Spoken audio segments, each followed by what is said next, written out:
me. Be a good push for them. Just Be a good push for them. fixing it all right now. I was just gonna run to find you. You were. But we have to figure out a system there. Did I leave all of the stuff here? Oh, no. I know,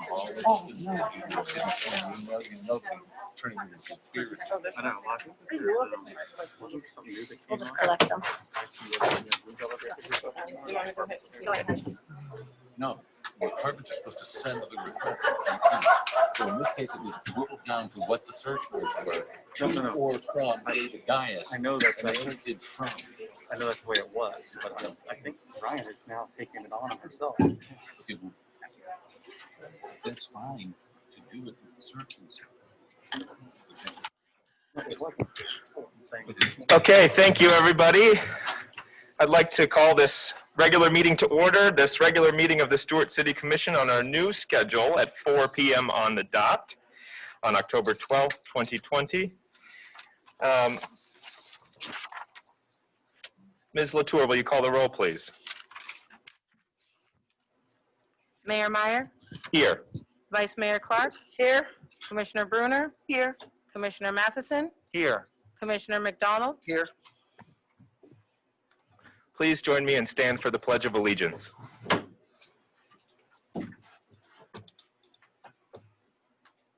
I pledge allegiance to the flag of the United States of America and to the republic for which it stands, one nation, under God, indivisible, with liberty and justice for all.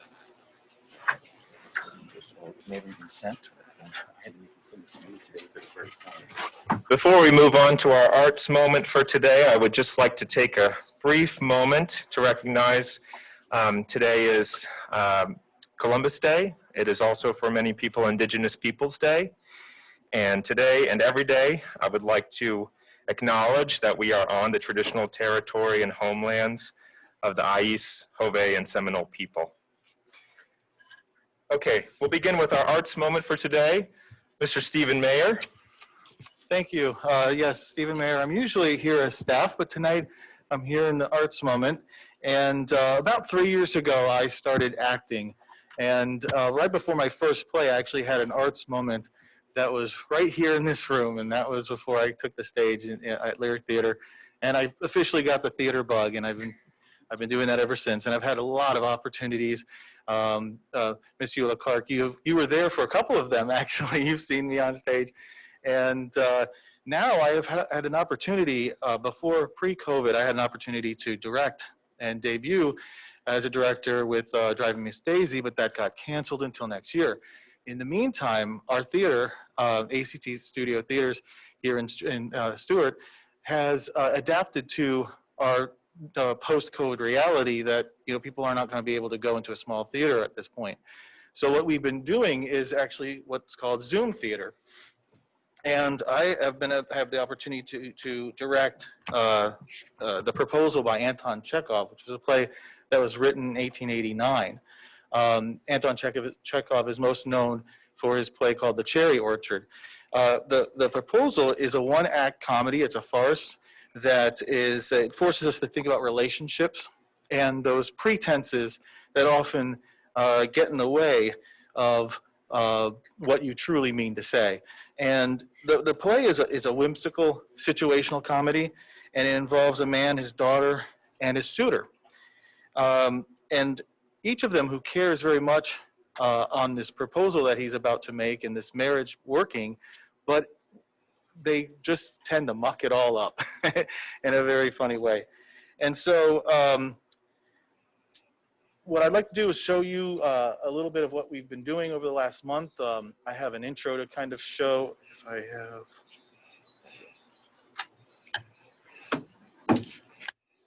I don't know if you can hear it much, but it's going through there.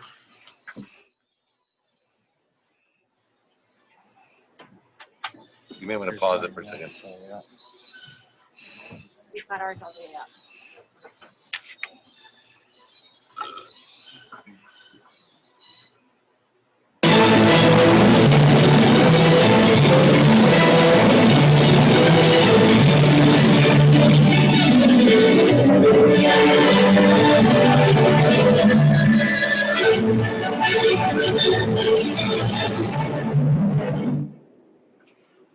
So, well, you know, you might wonder how Zoom theater would work. And I want to show you some little clips of how I've gotten them to take basically a what is meant for boring meetings and be able to create kind of scenes with them. And maybe if I can share that on Zoom. I don't know where the volume went to on this one, but trust me, they're talking. But you can see how I use their green screen. They're actually, it's really interesting because the gentleman on the right side, he's actually in Hollywood, California right now. He goes in between shooting movies and working with me at nights with Chelsea, who is here on the Treasure Coast. So it's amazing that these two people look like they might be in the same room, but they're actually on different sides of the country. Wow. Working and acting. So it's really kind of cool. This isn't a final product, but this is one of our close to final shoots, which we'll start to do some final shoots, hopefully when Jay comes back from shooting his movie that he's in. And I can try to get some of the more technical issues that we're having straightened out. And then we can try to get this as a final product in a couple of weeks. So keep looking for this on ACT Studio Theater's website. It's ACT Studio Theater with the TRE.com. Thank you, Stephen. Thank you, Stuart. Very cool. Is that your day job or your night job? Yes. That's great. And Mr. Mayor, so will it be premiered online for people to watch? It'll be premiered free online. That's correct. That's just great. Wow, good job. Congrats to ACT. Thank you. You can't have an arts moment without a certificate. Arts are alive in Stuart, Florida. Arts are alive. This is like his first award from the play. If you. Well, not yet. Right, Emmy. Thanks, Stephen.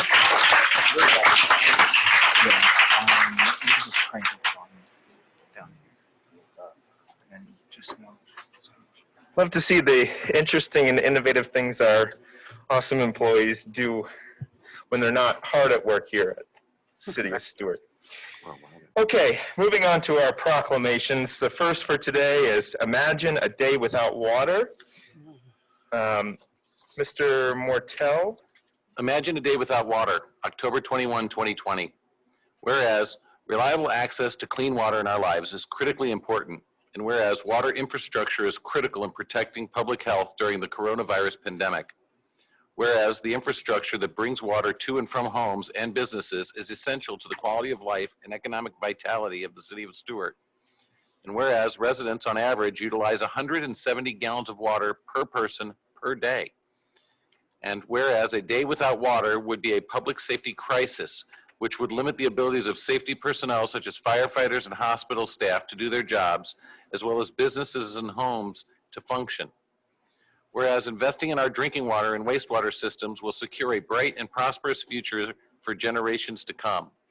Now therefore, I, Michael J. Meyer, Mayor of the City of Stuart, Florida, recognize that water is essential to the quality of life and acknowledge the importance of educating the public about the value of water, and thus proclaim October 21, 2020 as Imagine a Day Without Water in the City of Stuart, Florida. Thank you, Mr. Mortel. And to receive is Ms. Ann Ellig, our Program Manager at Public Works. If you'd come and say a few words, Ms. Ellig. Thank you. Thank you, Mayor Meyer. I appreciate the proclamation, and I would invite all of us on October 21st to just imagine going a whole day without water and all of the things that we use water for. So I'll be posting some signs, but I would like you to imagine washing without water on this day. So next Wednesday, how would we accomplish that? It would be very hard.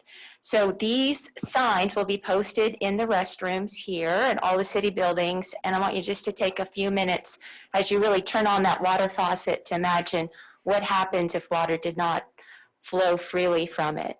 So thank you for this proclamation. Thank you, Ms. Ellig.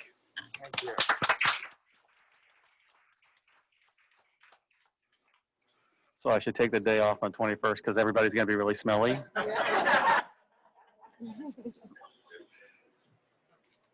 never realized how dependent I was on electricity until those hurricanes hit.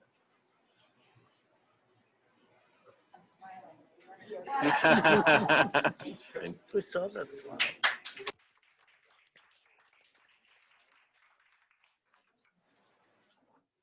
I'd also like to acknowledge that we have, I believe, a few students who organized with Students for H2O, a local group of young, amazing young leaders who actually reached out to have us issue this proclamation for the day. So I want to acknowledge them. Next is our Florida City Government Week for the week of October 19th through the 25th. Mr. Mortel? Proclamation Florida City Government Week, October 19th through 25th, 2020. Whereas city government is the government closest to most citizens and the one with the most direct daily impact upon its residents. Municipal government provides services and programs that enhance the quality of life for residents, making their city their home. And whereas city government is administered for and by its citizens and is dependent upon public commitment to and understanding of its many responsibilities. And whereas city government officials and employees share the responsibility to pass along the understanding of public services and their benefits. And whereas Florida City Government Week offers an important opportunity for elected officials and city staff to spread the word to all citizens of Florida that they can shape and influence this branch of government. And whereas the Florida League of Cities and its member cities, of which Stuart is a member, have joined together to teach citizens about municipal government through a variety of activities. Now, therefore, I, Michael J. Meyer, Mayor of the City of Stuart, Florida, do hereby proclaim October 19th through October 25th, 2020 as Florida City Government Week in the city of Stuart, Florida, and encourage all citizens, city government officials, and employees to participate in events that recognize and celebrate Florida City Government Week, as well as encourage educational partnerships between city government and schools, civic groups, and other organizations. Mr. Dice? Mr. Mayor, Commissioners, I am very happy and pleased to present to you a video, and many staff participated in this, but I have to call out two names who went above and beyond. Ms. Mary Kendall, our city clerk, who really put all this together, organized it all, did everything that we needed to do to be able to submit the submission to the Florida League, as well as our very own over there hiding in the corner, Paul, who put the video together from all the video shoots and captions and stuff to get this video pulled together. And normally, as you know, like we'll do different things for Government Week where we'll ask commissioners to go read to students or whatever has been in the past. But because of COVID and everything came upon us so quickly, Mary came up with this idea to put this video together, and we're gonna show it at the schools, at the elementary schools over there, closed circuit caption. So if Jim would play the video for you, I'd appreciate it.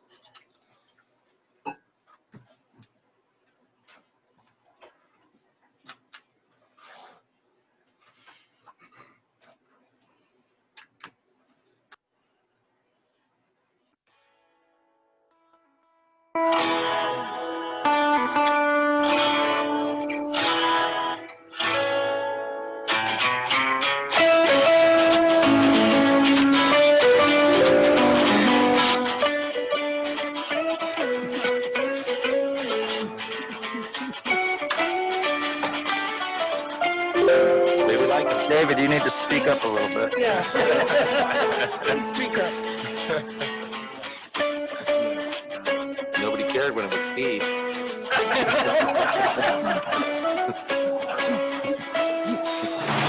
I looked around the town. Everywhere I looked, I found a city that loves to talk.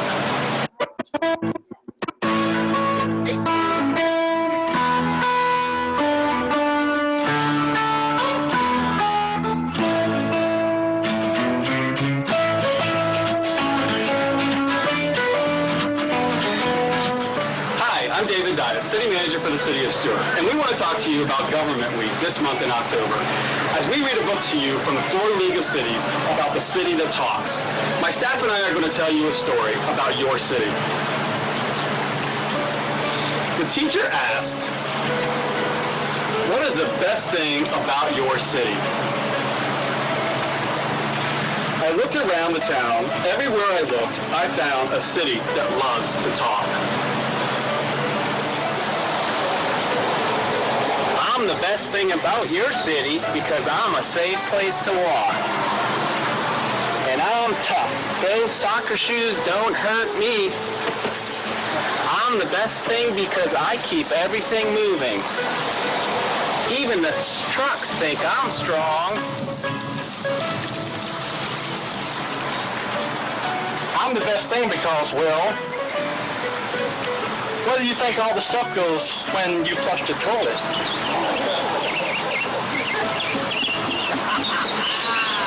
I'm the best thing because I give you a place to rest.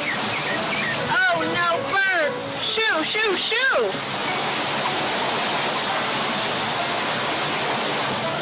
I'm the best thing because I make your parks pretty and keep you cool with my shade. Hey squirrel, stop it! That tickles! I'm the best thing because I help put out fires. Whenever you need us, we are here for you.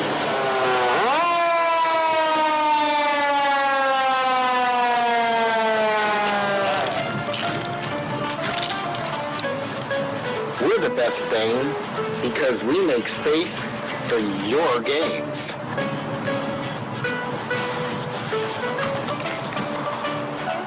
Hey, throw me the ball. Nice catch.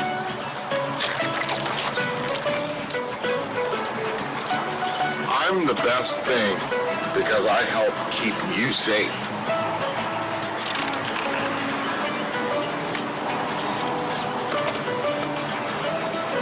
With us behind the wheel, our city is protected.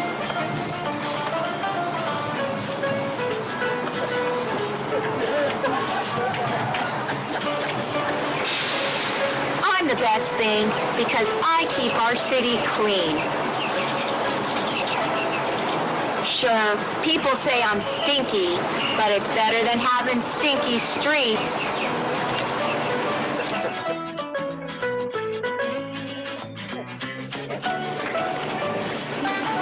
And we're the best thing because we know what our city needs. I think someday I could be mayor. I'd have fireworks at the park every night. Not on a school night. We're the best thing because we make everything work.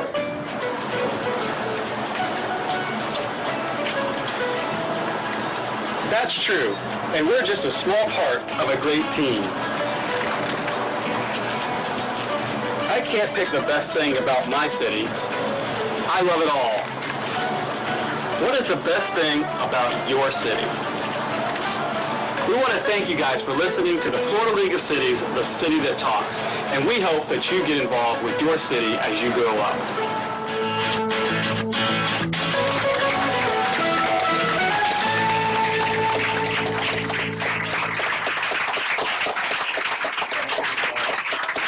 That was all Mary. Okay, you all have to go down front. Now, I'm going to beckon my colleagues, and we're all going to go down and take a big group photo together. Calling goofers. I think Mary's got to get up. You did it. Get down there. Yeah, Mary. I do it. Paul's got to join us. Okay. We're going to fly blind for a minute here. It came out really good. The whole city did it. It was really good. Yeah, but it was your idea. Squeeze in tighter. Come on, you got mask on. You're not even close. Get over there. Nope, scoot over. You're good. I want it to cut off right here.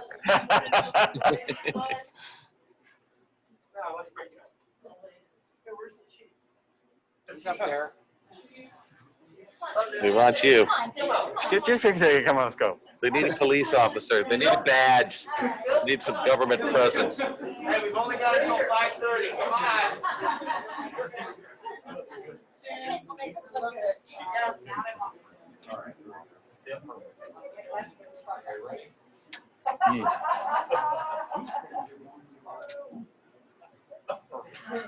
Who said that? All right.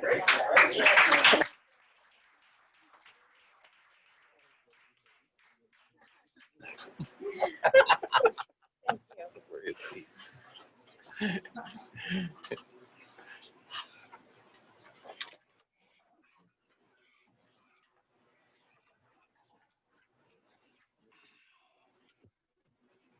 Great job. That was really heartwarming. Thank you, Paul. Yeah, thank you, everybody. Next, we have Hospice and Palliative Care Month for the month of November 2020. Mr. Mortel? Proclamation Hospice and Palliative Care Month, November 2020. Whereas, as Medicare's first proven coordinated care model, hospice is a program that works offering person-centered, compassionate care, ensuring people dignity, choice, and quality of life. And whereas the hospice model involves an interdisciplinary team-oriented approach to treatment, including expert medical care, quality symptom control, and comprehensive pain management as a foundation of care. And whereas beyond providing physical treatment, hospice attends to the patient's emotional, spiritual, and family needs and provides family services like respite care and grief counseling. And whereas hospice and palliative care organizations are advocates and educators about advanced care planning that help individuals make decisions about the care they want. And whereas Treasure Coast Hospice has cared for our communities since 1982, delivering compassionate, caring, expert, and professional hospice and grief support services to patients and families at the end of life. Now therefore, I, Mike Meyer, Mayor of the City of Stuart, Florida, do hereby proclaim November 2020 as Hospice and Palliative Care Month in the City of Stuart, Florida, and encourage citizens to increase their understanding and awareness of care at the end of life, and to observe this month with appropriate activities and programs. Thank you, Mr. Mortel. Recipients of this proclamation this evening are Ms. Jackie Kendrick, CEO of Treasure Coast Hospice, and Jimmy Ann Hazley, Chairwoman of TC Hospice Board of Directors.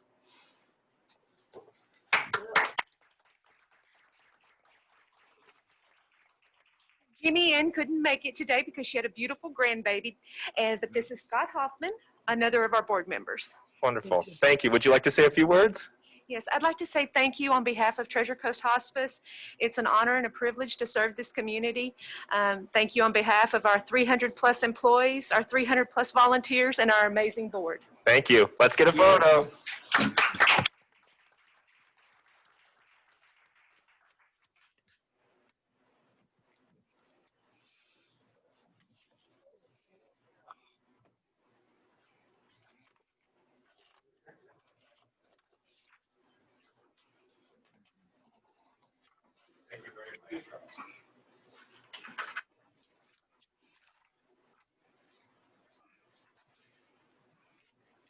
Well, I'm getting my steps in today. Okay, I'm going to stay standing because now we have our service awards, and we've got a few for today, and then we have a few from before that we were unable to acknowledge. So I'm going to start with the ones for today. We have Ms. Roz Johnson for 10 years of service.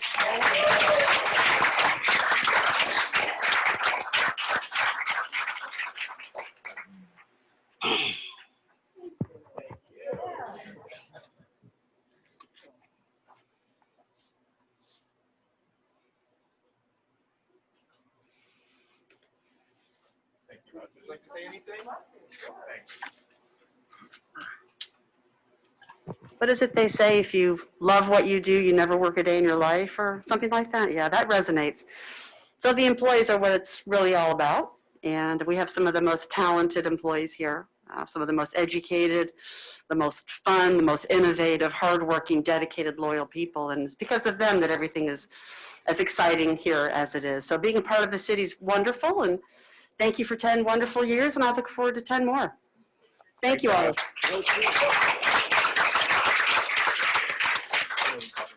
Another 10 years, Bradley Howard. He's actually on the sanitation route as we speak. Well, thank you, Bradley.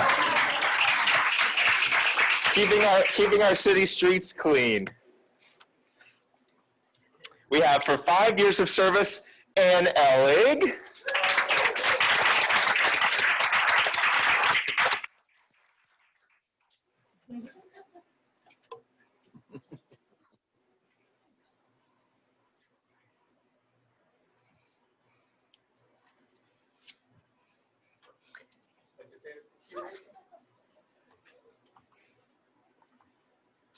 Thank you. It's been really, it seems just like a quick 5 years, but I've loved every single minute.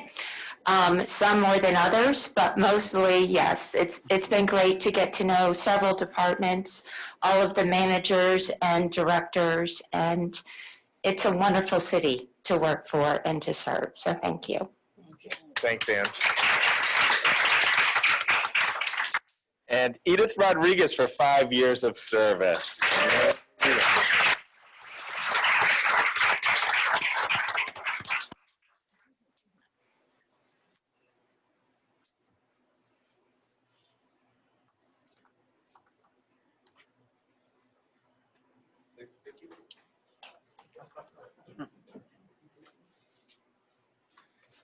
I'd just like to say thank you for the last 5 years. It's been great. You guys have felt like family. And I look forward to the next 5. Thank you. So of course, as you all know, there was this little thing called COVID that has made things difficult for us in the last several months. So we also have some employees that we were unable to formally acknowledge during COVID-19 and social distancing requirements. So today I just wanted to honor and thank them for their service. We have Steve Nicolosi, 5 years of service.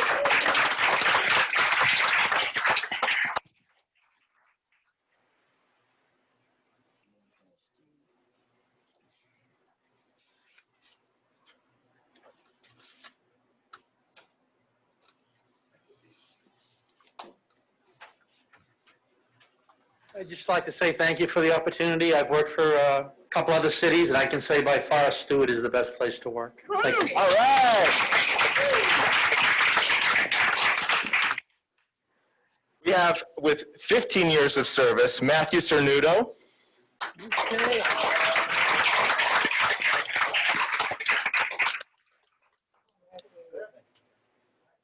Big Mac.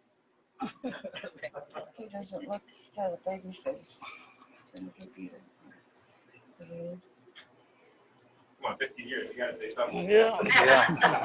You're really gonna say that? We got plenty of time. Commissioner Bruner said, you look like you have a baby face. I said, how do you know they got a mask on? Why I have one? See, You've got a mustache. Got my mustache still. Just want to thank Mr. Dias, who was my chief for a long time, and Chief Tuminelli for continuing to allow me to work in this great city. So thank you. Thank you.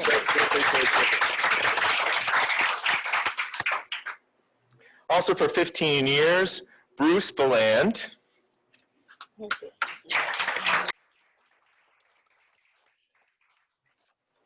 And 15 years, Grace Alvarado.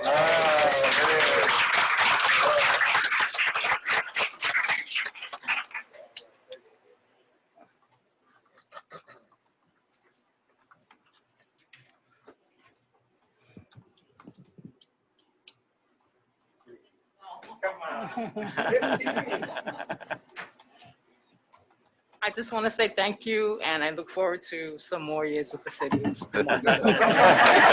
say 15.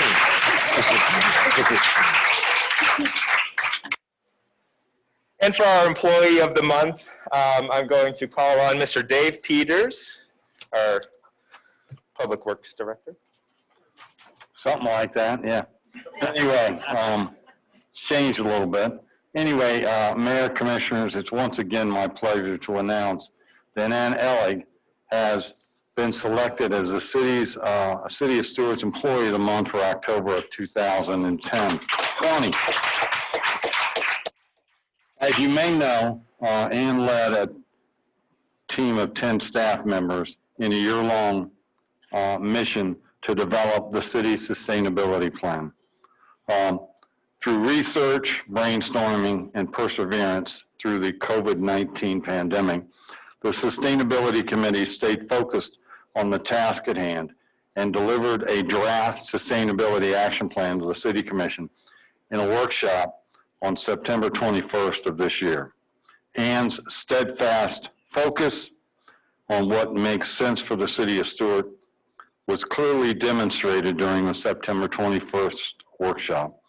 And with comments and suggestions by our elected officials, we'll be presenting a final document for review and consideration on October the 26th. Ann's normal day-to-day responsibilities, not once, as the Water and Conservation Recycling Coordinator, didn't suffer an ounce from this new assignment that was new and exciting to her.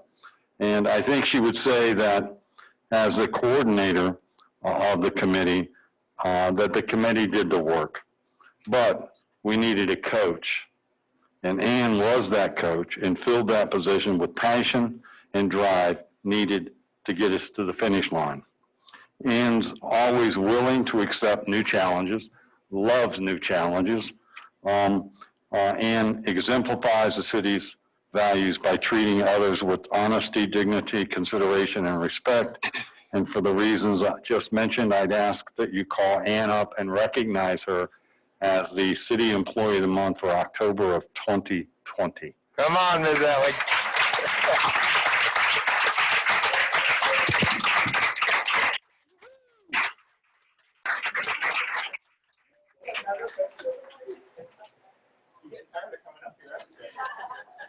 Number 3.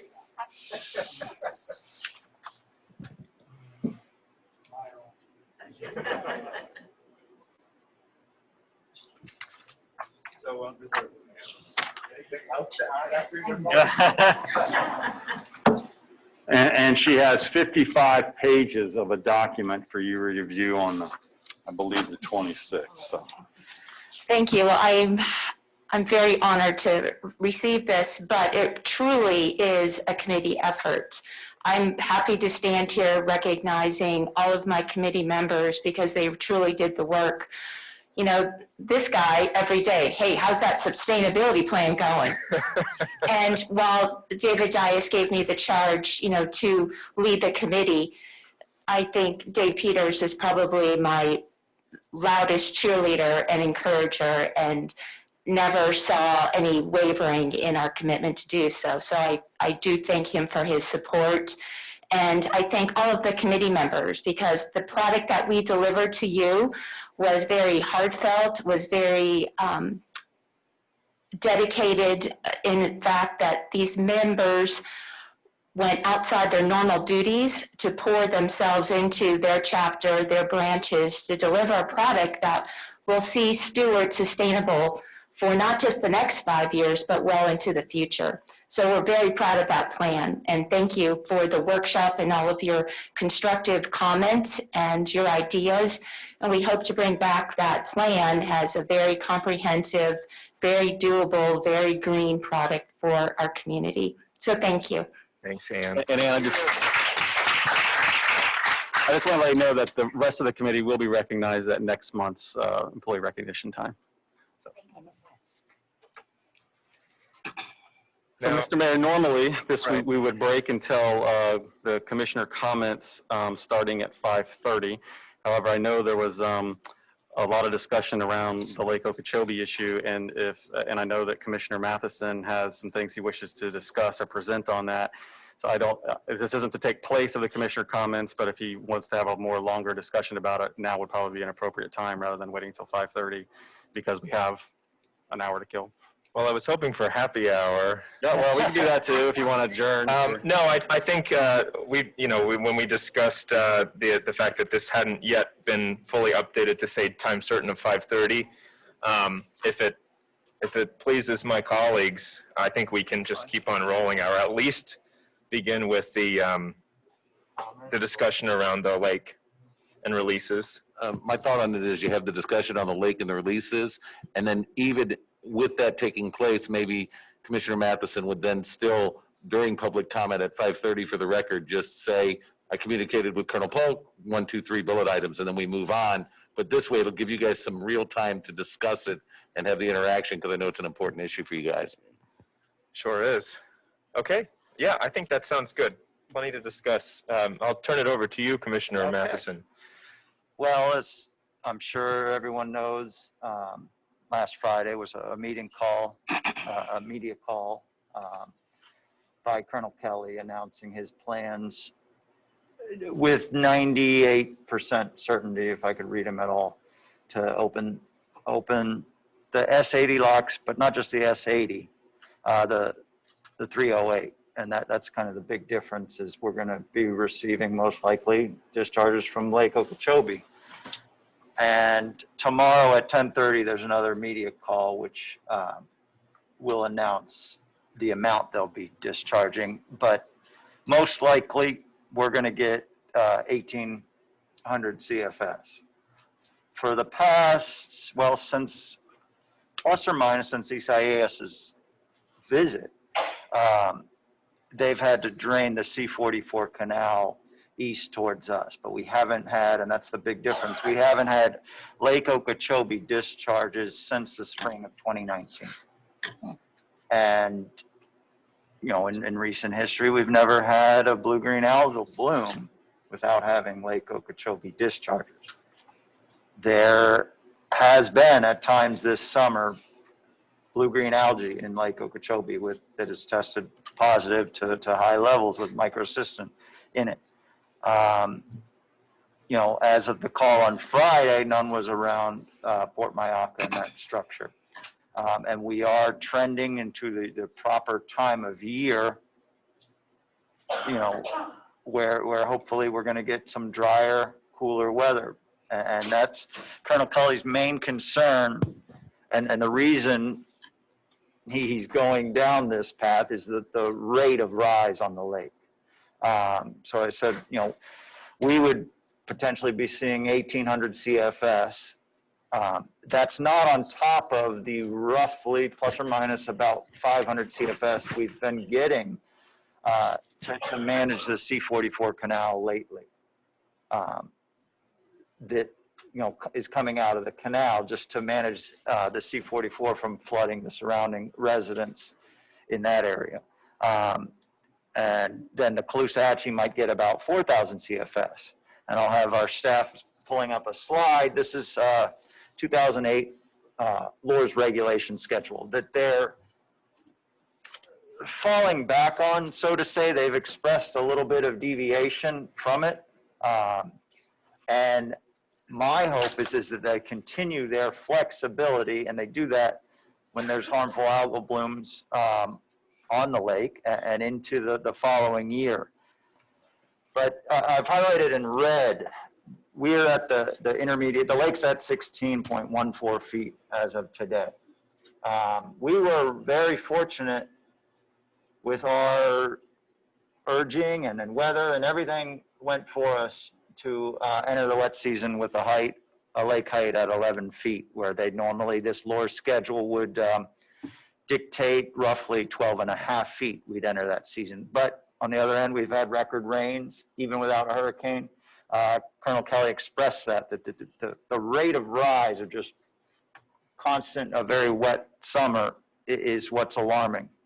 That, you know, dictates the complexity of the situation. You know, all summer, what I highlighted in yellow, the lower subband dictated that they could have released Lake O water to us. But up until potentially tomorrow or Wednesday, they've neglected to do that. So I do believe the Corps and the Water Management District are working with us as much as possible. I do feel as, you know, as I see, and, you know, Jackie Thurl-Lippisch mentions it a lot, that there is a cultural change happening and a desired change. It's just nature isn't cooperating as much. So roughly they'll be releasing plus or minus 5,000 CFS both to the Caloosahatchee and on us. And he put it in perspective. He's not looking to necessarily lower the lake. He's looking to lower the rate of rise. But with all that water coming in from the north, he needs to do this. And over 3 weeks to a month, that would take approximately half a foot off the lake. That wouldn't necessarily lower the lake by half a foot. That would take approximately half a foot of water off the lake at the height it stands right now. But again, if you follow the chart, if we were to go up into the high water sub-ban or the high water management ban, the options under the 2008 laws are even more drastic as far as the amount of CFS we're going to be getting. He did say, and I wrote it down in my notes, that you know, he's going to do everything possible to stop discharges as soon as possible. So that's where we stand. You know, I believe from his tone that nothing's going to change between now and tomorrow's media call or Wednesday when they open the locks on us. You know, I think, you know, I haven't followed through. I know I said I would, and I still, it is on my list to invite the Corps and probably some members of the South Florida Water Management District out to discuss really future management with us and timing of some of the projects. It's kind of always, we're on the, everything's just a year out to 8 years out, depending on what project you look at, and it's never right there. But I will follow up with them and set something up. You know, I'll use this as a segue. I know at least I, and I believe my other commissioners, have been lobbied by Mac Stuckey, an attorney in town here who knows a bit about the issue, and I'm under the impression he's asked me if he could have a little bit of time to come and make a case before the commission of a potential solution in his mind or a route we should take. And my impression on that is I'm willing to listen to anyone for a little bit of time if they know the issues. We may not agree at the end of it, but I'd be happy to have him come and give a brief presentation on his thoughts, where we can all speak, you know, at a public meeting and give our comments on what we think. In that being done, I'd also like perhaps Mr. Hogarth to speak as well and on what he's doing and explain the comments that are being made by the city, where we are with the LOSUM process, which frankly I am optimistic we'll never know till they come out with their proposed models, but I want to be optimistic as much as I can. But I'd ask that Mr. Dias could set something up with Mr. Stuckey if in the future to propose what he'd like to do. And, you know, I just ask that Mr. Hogarth be prepared to present what the city is doing on that. But, you know. Can I ask you a question, Commissioner? Yeah. Interrupt briefly, sorry. So are you intending to have a special workshop, or is this to be a presentation item during a regular meeting? My thought is this would be, I mean, I don't know how long Mac needs, but I don't think we need necessarily a special workshop for the, Mr. Stuckey had also reached out to me, and so his request is 20-30 minutes, and so I was thinking about at the big first November meeting, the 4 o'clock time period, sticking him in as a presentation if it pleases the commission. And then enough time for Mr. Hogarth to also give a brief update. And just for the record, I spoke with Ben today about proposal for Mr. Stuckey. And it'd probably be a situation where obviously Ben can give an update, but then Ben would probably bring back a rebuttal maybe 2 weeks later. And when I say a rebuttal, not necessarily rebutting it, but just doing a cost benefit analysis and providing whatever input derives from it, because it could be a surprise, and some of the stuff, I don't think he'd be prepared to discuss it that day. Okay. Commissioner? That would, seems appropriate to me. I've been working with Ben a lot and attending these meetings, but you know, we've all talked about we don't communicate with each other, so it'd be fitting if Mr. Hogarth briefed us all openly at a meeting. It doesn't have to be directly following it, in my mind. Commissioner McDonald? Yeah, I just thank you for the thorough briefing, and I appreciate the fact that you've been developing the relationship with the Corps, that we can continue to get these briefings, and the fact that you said he called you in advance. So I think that's great progress. So thank you on that. A couple of quick questions. Just because, please educate me on this. What is the height of the lake where it becomes critical for them, where they have to do more of a massive, intense discharge? You know? So it's a sliding scale depending on what time of year we are in. And there's another graph. Could you go to, just type in ionlako.com.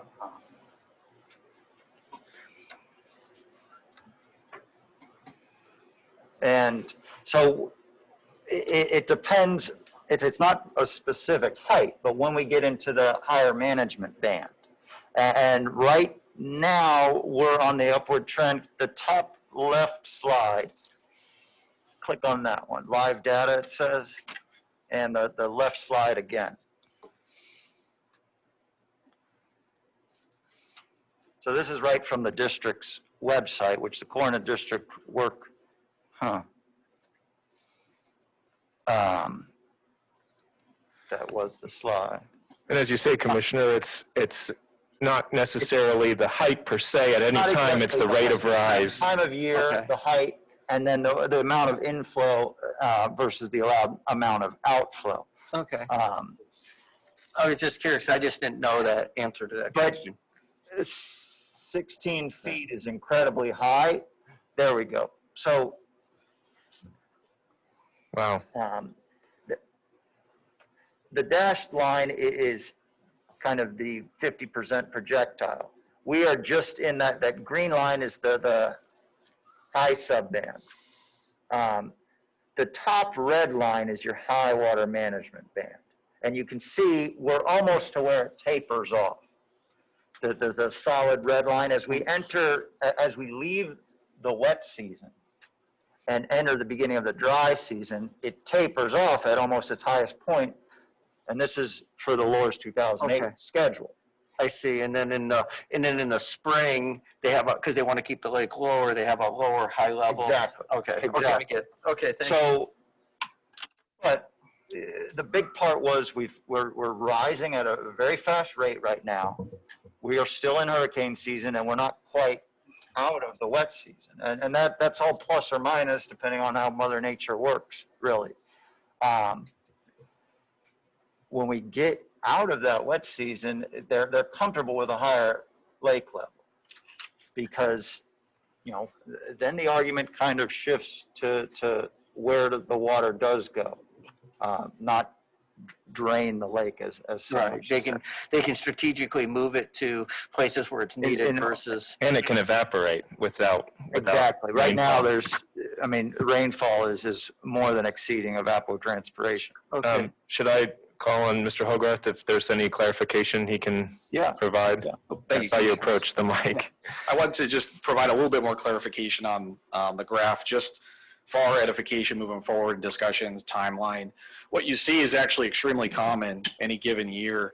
We're in the tropics. We have a periodic rainfall throughout the year, but you have a disproportionate amount of rainfall in these like 60 to 90 days that we're in right now. So what you see after the blue is essentially a probability distribution. Mm-hmm. And what's the probable chance of it going higher, lower, throughout the next several months. So that's all that is. The other lines that you see dotted and otherwise are kind of like their targets for the Corps and what they'd like to see at any given year. So that helps the commanders in the field to make determinations as to what they're going to actually discharge and when. And thankfully, the Corps has been very responsive throughout the whole year as far as our desire to get the lake down to 11 feet.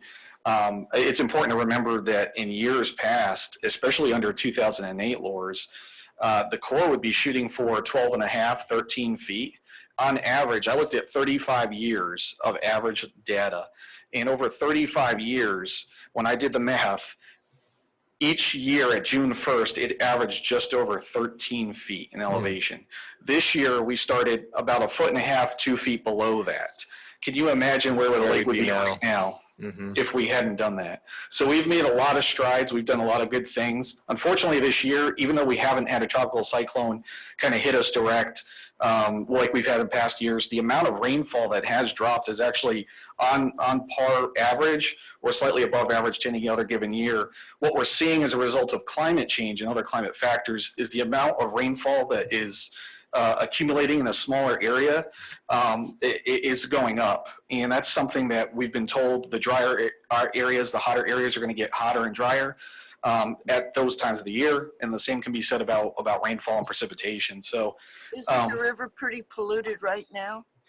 well, unfortunately, and that's a conversation Mr. Mortel and I had today, is it's a little bit frustrating that, we talk about point source pollution and regulations under the 1972 Clean Waters Act.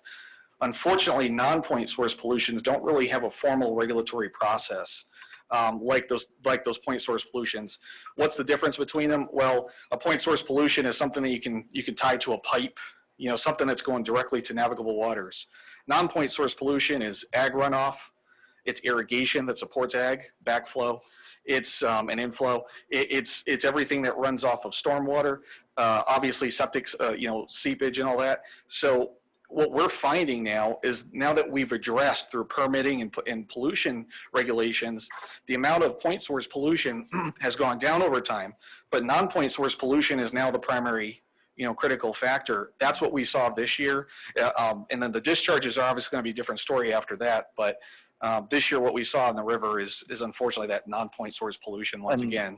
The pollution, it would be tough to say. I mean, pollution would be a general term. So if you look at FOS's water quality report, they're doing turbidity, salinity, they are doing nitrogen, phosphorus, but the overarching issue that's come up for health and human safety is toxic blue-green algae. And so is that in the river right now? The flat out answer is no.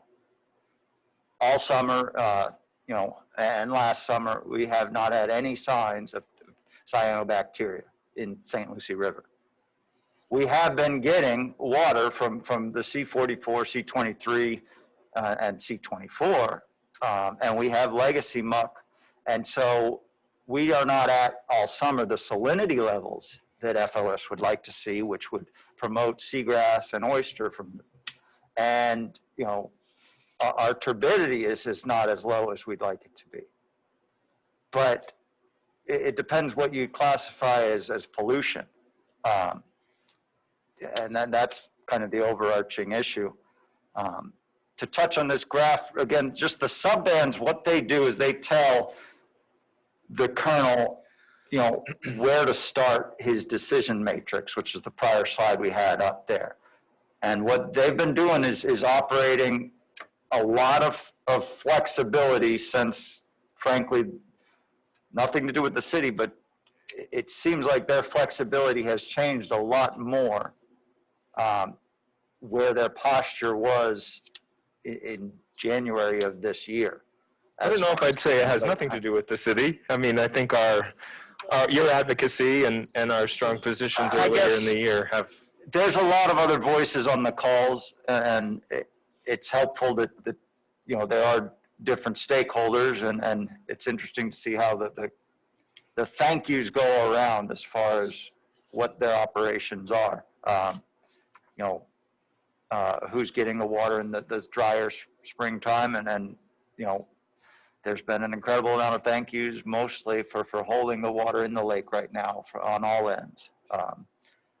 Commissioner, all those, you know, with the Army Corps of Engineers and all those public meetings that they had and went all around. I mean, for the last couple of years, I feel like they have really been wanting to work with this. The voices have been heard more and more. I don't want to jinx us almost in the LOSUM process. I'm sure there are a lot of people on every side of that equation because there's so many stakeholders, so many priorities. I'm sure a lot of people are feeling positive about this process. I think the reason why is because when you look back at 2008 LORS, you look at the amount of people, the amount of public participation, you compare it to now, it is almost incomparable. We have so many people involved in both coastal communities, center of the state, all sorts of private organizations, stakeholders are involved. It's an amazing process. I mean, I can't believe how many organizations we're working together with and we're communicating. And obviously competing priorities, but the result of what you're seeing now is that performance measures that are being looked at for years in the future are definitely a lot more in our favor and in the favor of truth and science, which is what we're trying to make the case. As far as the amount of water that we could be getting from discharges from this, yeah, we don't want any discharges, but if you were to make, it's not a black and white issue. If you look at the amount of discharges that we received in 2016, in 2018, and you compare it even to 2019, when we last had some discharges, it's fractional. It is, in the amount of difference that makes on the ecology is also, marginal by comparison to what we saw in 2016 and 2018. I wanted to say also with Mr. Stuckey and the emails he has sent all of us, demanding, commanding that we get a lawyer, that we sue, and it just goes on and on. I wish that he was around here and was at all these meetings and has seen all that's been accomplished. I'm thinking here, he's coming here to speak for 20, 30 minutes. All we've done and all we have fought for, I feel like it's like a slap in the face. Well, I don't want to, personally get into the conversation of what Mr. Stuckey will probably say. I would offer that perhaps the APA, the Administrative Procedure Act, does offer a lot of precedent. So the Supreme Court opinions that are out there, there's a lot of legal history as far as what direction any municipality, we're not the only ones affected. Right. So there's certainly a lot of discussion we can have in the future, but I'm going to be happy to answer those when the time comes. I went and looked at all the conservation, all the different nonprofit organizations that are fighting for the rivers and the animals and everything, and all the lawyers they've hired over the years, and how many times, this isn't coming to you. This is coming to all I'm speaking to all the commissioners and the people that, the lawyers over the years. And I remember saying back to Mr. Stuckey, what's his name? Guest, Mr. Guest, the guy that has, what a lawyer he is in suing. But now I really think that we're somewhere where I've never ever seen, and never thought it would ever happen. Thank you, Commissioner. I think, yes, Commissioner. I'm sorry, I just wasn't finished. One last thing, just on the issue regarding Mr. Stuckey. I'm fine with Mr. Stuckey coming and addressing us. And I think that we should do it on a regular meeting between the 4 and 5:30 hour. And the other thing is would there be any value in inviting a representative from the Army Corps of Engineers to come? Because we're having a direct discussion with, we've been doing such a good job of building a relationship with them, and we're going to have a direct discussion regarding what they are doing. I think if we're going to be making decisions regarding the Corps, I think maybe we should hear from them as well, because I am thoroughly impressed with how the process is going over the last few months and last year. I think when the commission appointed Commissioner Matheson to be that point of contact, that has worked well. It's been, and I'm impressed with the Corps is maintaining the Colonel is actually maintaining that relationship as well, because quite frankly they don't have to. Right. That is to me somewhat remarkable. And So if we're going to have a discussion regarding the core, I think maybe we should at least invite them to be present. I don't know, what do you think about that? I've thought about that a little bit, and I respect what you said, but I think when it comes down to it, I think we, should hear Mr. Stuckey out. I have no problem hearing someone who has this much heart into it, wants to speak, but the decision of any action is going to be our decision. Right. Amongst ourselves and perhaps with the Corps. So I think we should absolutely invite the Corps, and I apologize for not having set that up, and I will work on that in the future, but I don't see a great advantage to them, those two discussions taking place at the same time.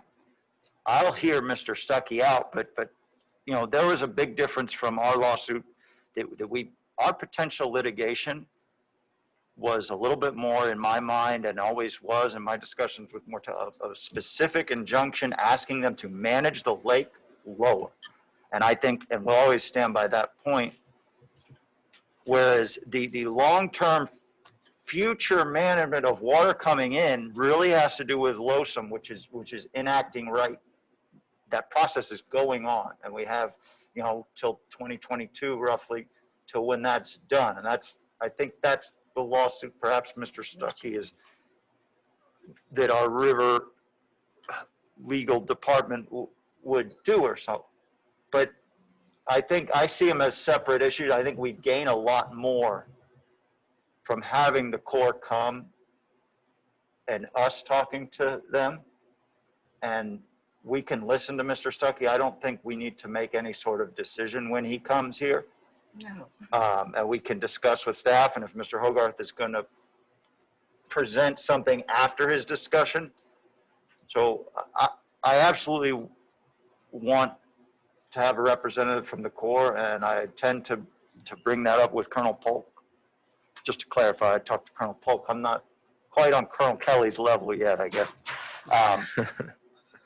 But I don't see a great advantage for those discussions to happen at the same time. I agree with you, Commissioner. I think, you know, I've called for us to have a meeting with the Army Corps representatives as well as the Water Management District. I think having all those folks in the room with us together to discuss is a good thing, but I agree with you. I think we need to have a little inside baseball too. I mean, it's a matter of public record, but I think what we can do here to discuss potential proposal by Mr. Stuckey, discuss with Mr. Hogarth, talk amongst ourselves.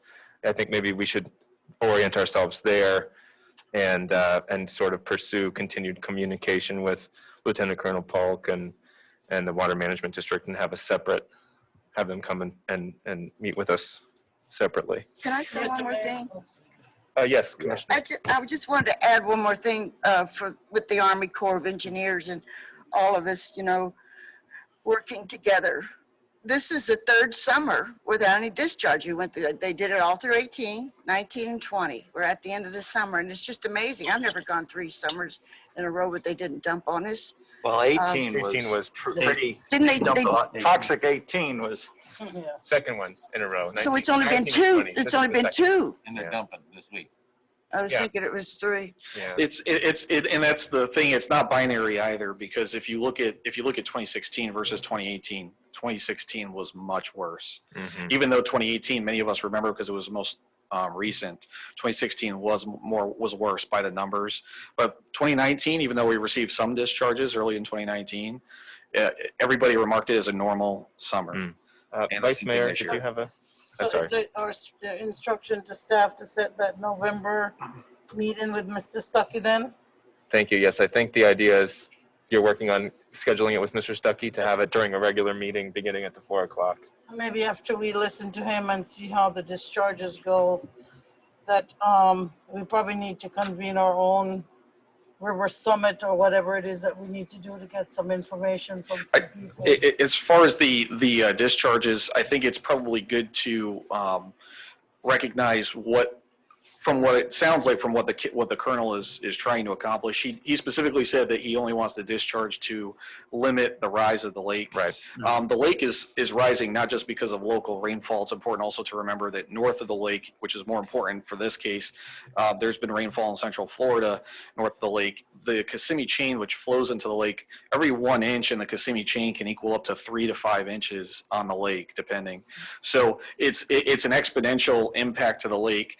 But looking forward, as far as climatology, as far as meteorology and the weather forecast for the next 6 to 12 months, what the Army Corps looks at is something called ENSO, which is the El Nino Southern Oscillation.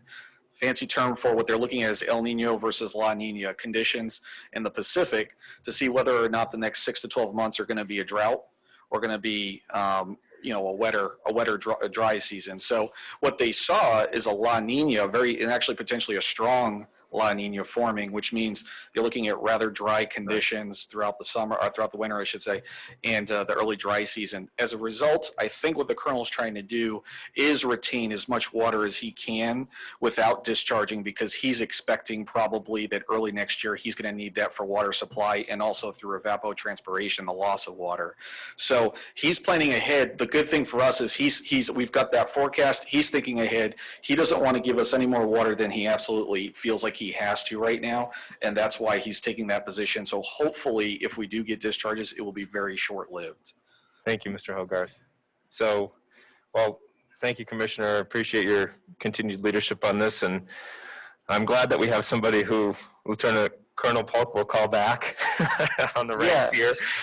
So thank you for what you do, and if I want to kind of keep this tight too, as an executive body here. What do we need to do together, looking to your leadership and and our other local leaders? What's the best thing for us to do immediately? I mean, if you're telling us that based on your conversations and the tone from the Corps, that this is an unfortunate event that we're just kind of going to accept right now, willing to.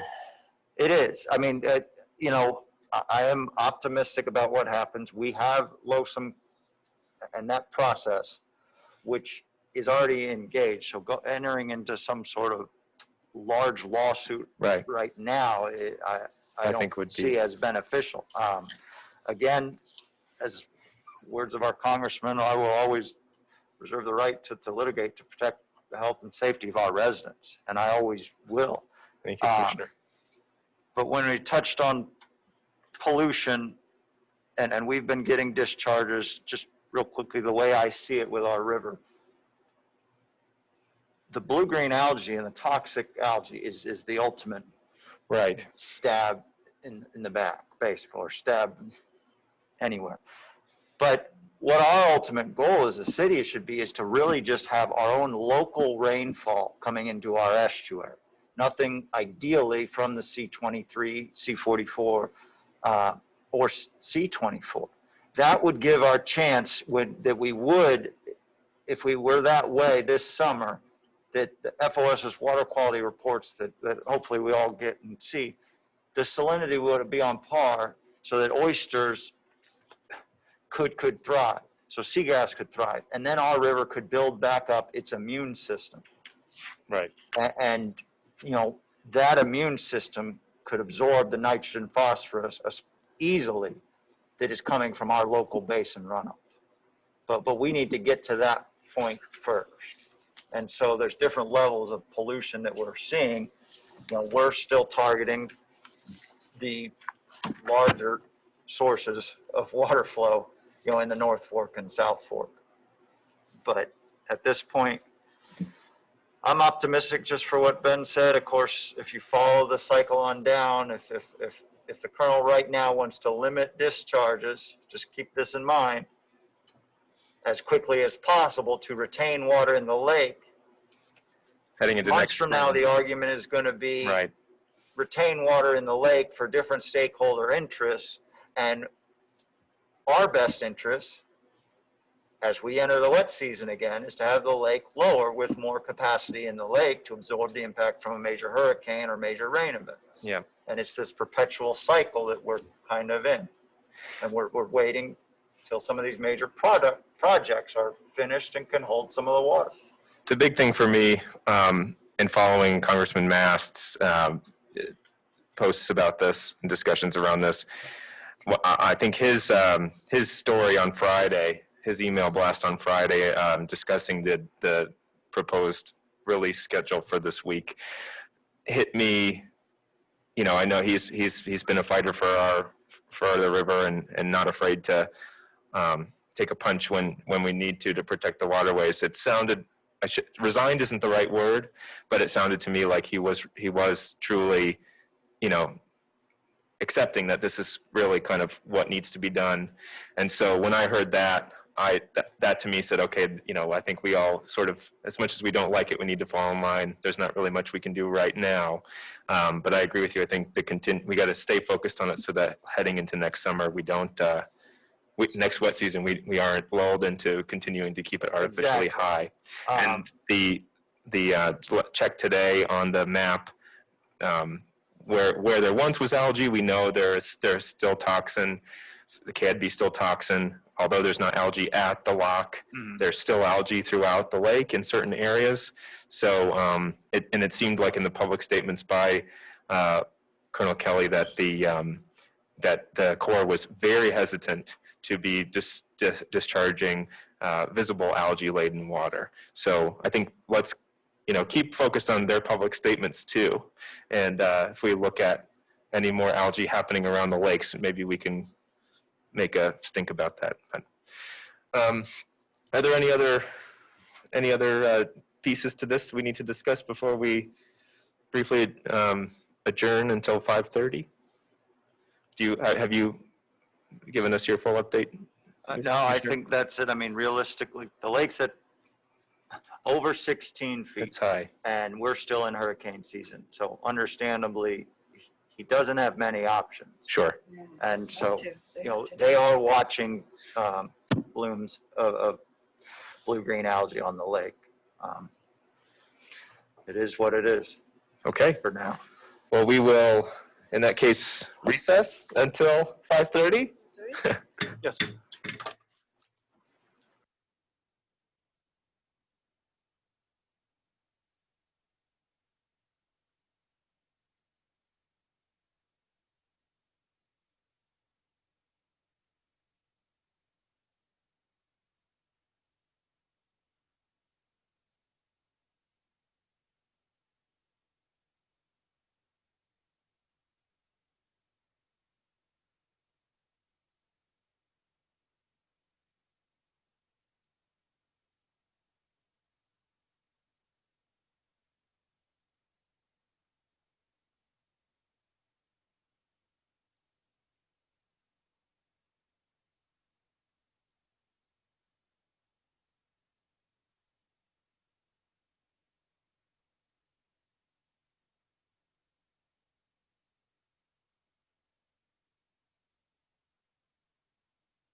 Oh, they're so busy.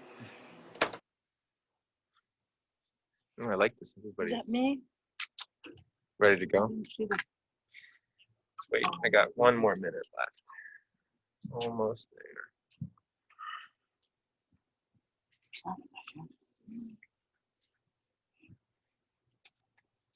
Quiet all of a sudden. Mhm. What did I do wrong? How can I get rid of this? Okay, I'd like to resume this meeting. It is 5:30 on the dot. For those of you who have just joined us, since we began at 4 p.m., this is a regular meeting of the Stuart City Commission, our first with our new schedule beginning at 4 p.m. And then moving on to the business meeting at 5:30 p.m. Today we've already had our arts moment, proclamations, and presentations, and a brief discussion about the proposed or the planned releases to the from the lake to the river. We'll recommence with comments by my colleagues. Commissioner Brunner, do you have any comments for today? I just wanted to say just how wonderful it is, the job I have. I'm just so grateful to be able to contribute something. But what I'm so grateful about is all the staff and how we've all worked together and keep working together and seeing things just coming together.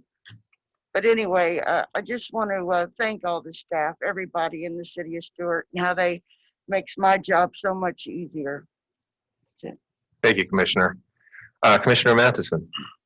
Yes, thank you. And I just wanted to thank a couple people. I want to thank Michelle Jett and all the staff and City Manager Dias for our new mapping system on the city's website that shows the city CIP projects with GIS. I think it's really cool. We probably all had a chance to look at it, but I'd encourage any members of the public to check it out, and I'll be trying to encourage that throughout.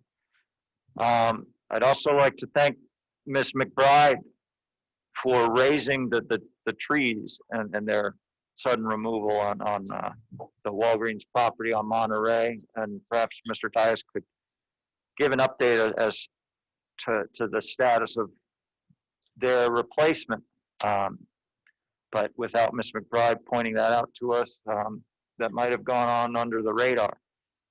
And then I wanted to thank the TDC, Josh and Narissa over there. You know, we won another award. We are actually, as it turns out, a great place. And we won an award to be a great place. Of course, we all know that. We live here. And there is wouldn't you know, a Demand Clean Water rally this Sunday at the Stuart Causeway Bridge at 10 a.m. It's presented by the Indian River Keeper, and it's also in conjunction with some other Demand Clean Water rallies throughout the state. So I'd encourage everyone to attend. Obviously, the demand and the rally will be shifted on displaying our frustration with the system that Florida has to live with how water is managed. Other than that, I would like to pull item number 8 off the consent when we get to that part. But thank you. Those are all my comments. Thank you, Commissioner. Commissioner McDonald. Yeah, so I'm going to kind of pile on with what Commissioner Matheson regarding the award for a great place to live. City of Stuart is a great place, and Narissa and her group over there does a great job.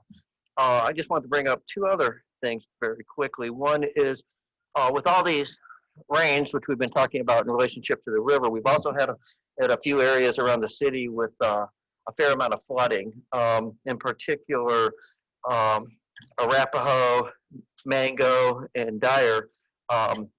And I spent an afternoon with Milton Leggett, and he gave me a tour of all of those, and he also showed me what the county is doing, which is going to correct stuff along Arapahoe and I guess Palm Beach Road as well. Apparently there was some drainage facilities over there that had not been maintained in quite a while that are actually the county's responsibility, and they have issued an emergency contract as to get those facilities working and operating to help those drain.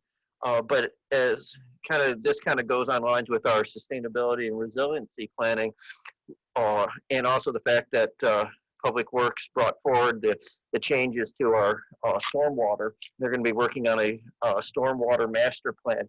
We're definitely going to need to take a look at that over the years, in the years coming, and look at the areas that we're seeing additional flooding.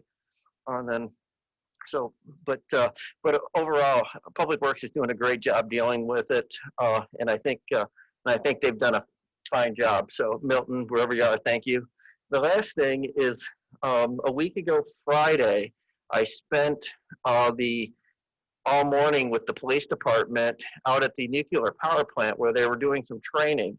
and I had the pleasure of training with our police department. And it involved several different things. One was they did accuracy training and qualification. Mr. Dias was out there qualifying as well, and the chief and several other, and a couple of retirees. As far as with firearms training, they did a lot of training as far as identifying, good guys versus bad guys. And then finally, in a special room that they have out there, using special firearms that are real firearms but shoot balls of paint. And they're small balls of paint that travel like a paintball gun, but 4 or 5 times as fast as a paintball gun. And I understand they hurt badly.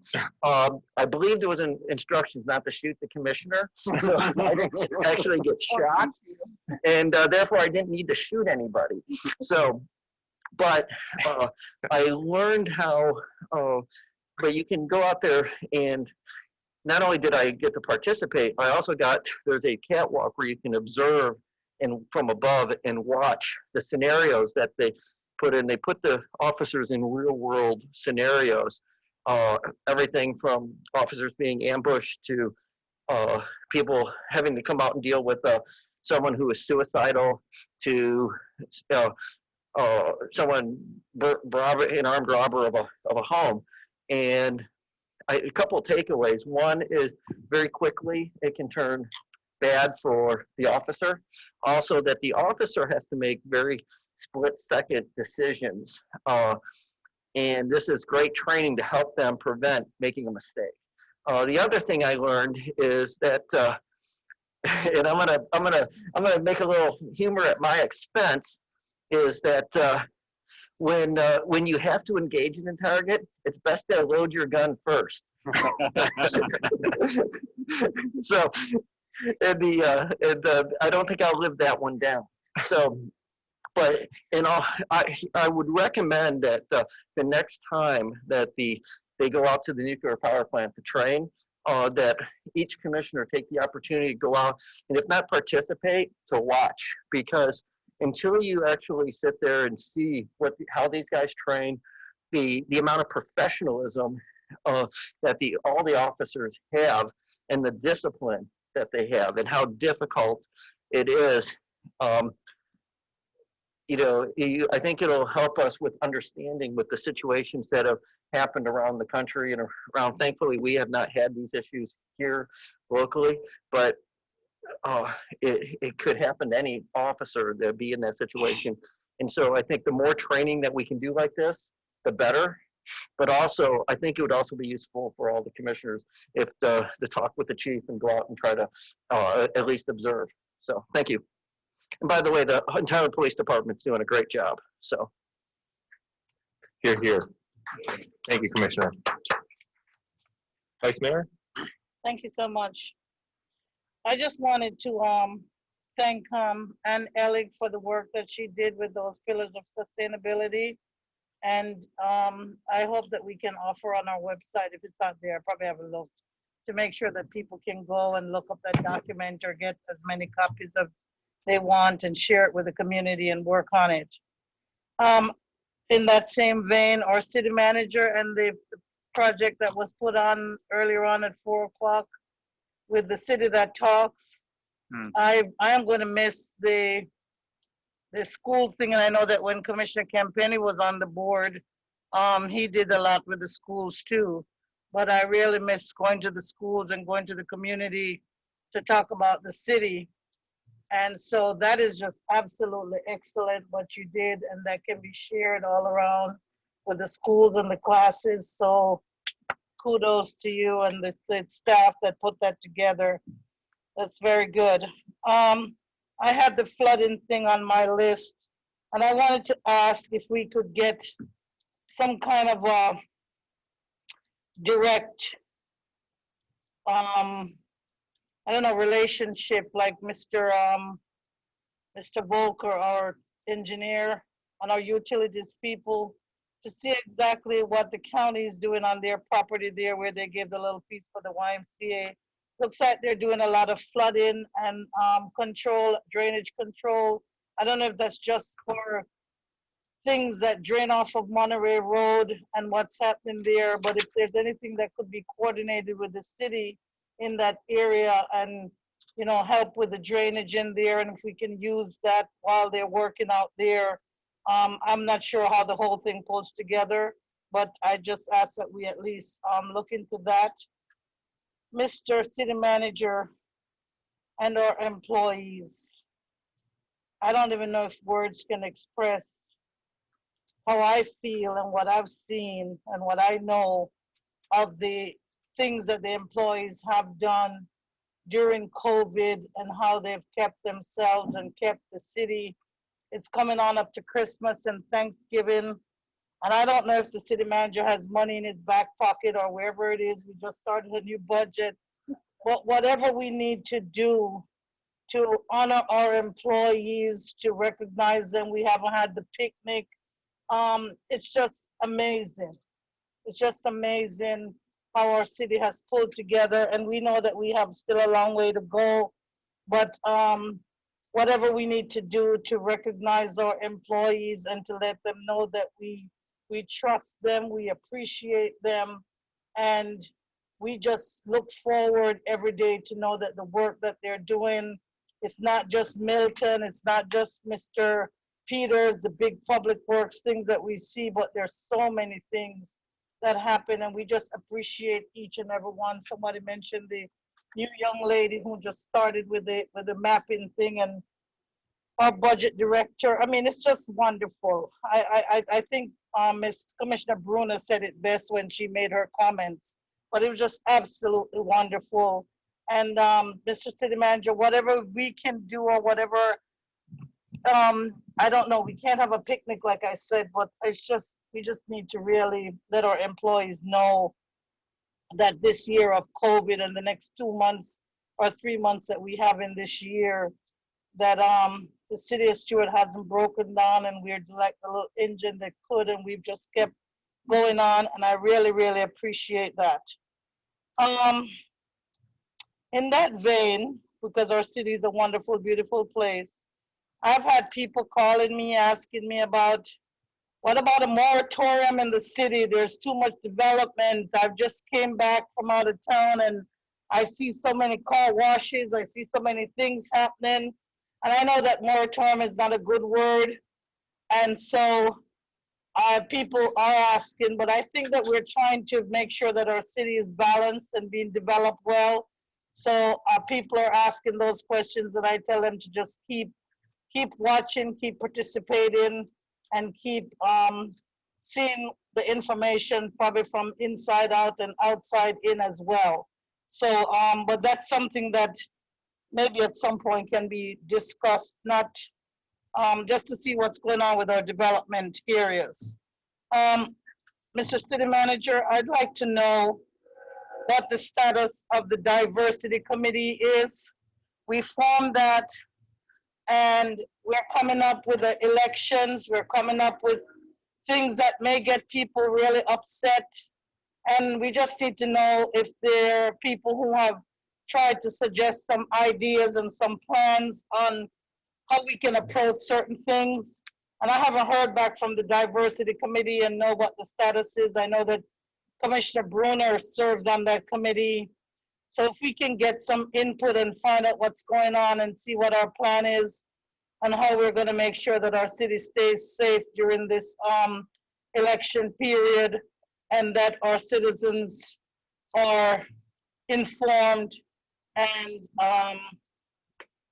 their voices are heard. In that regard, also, I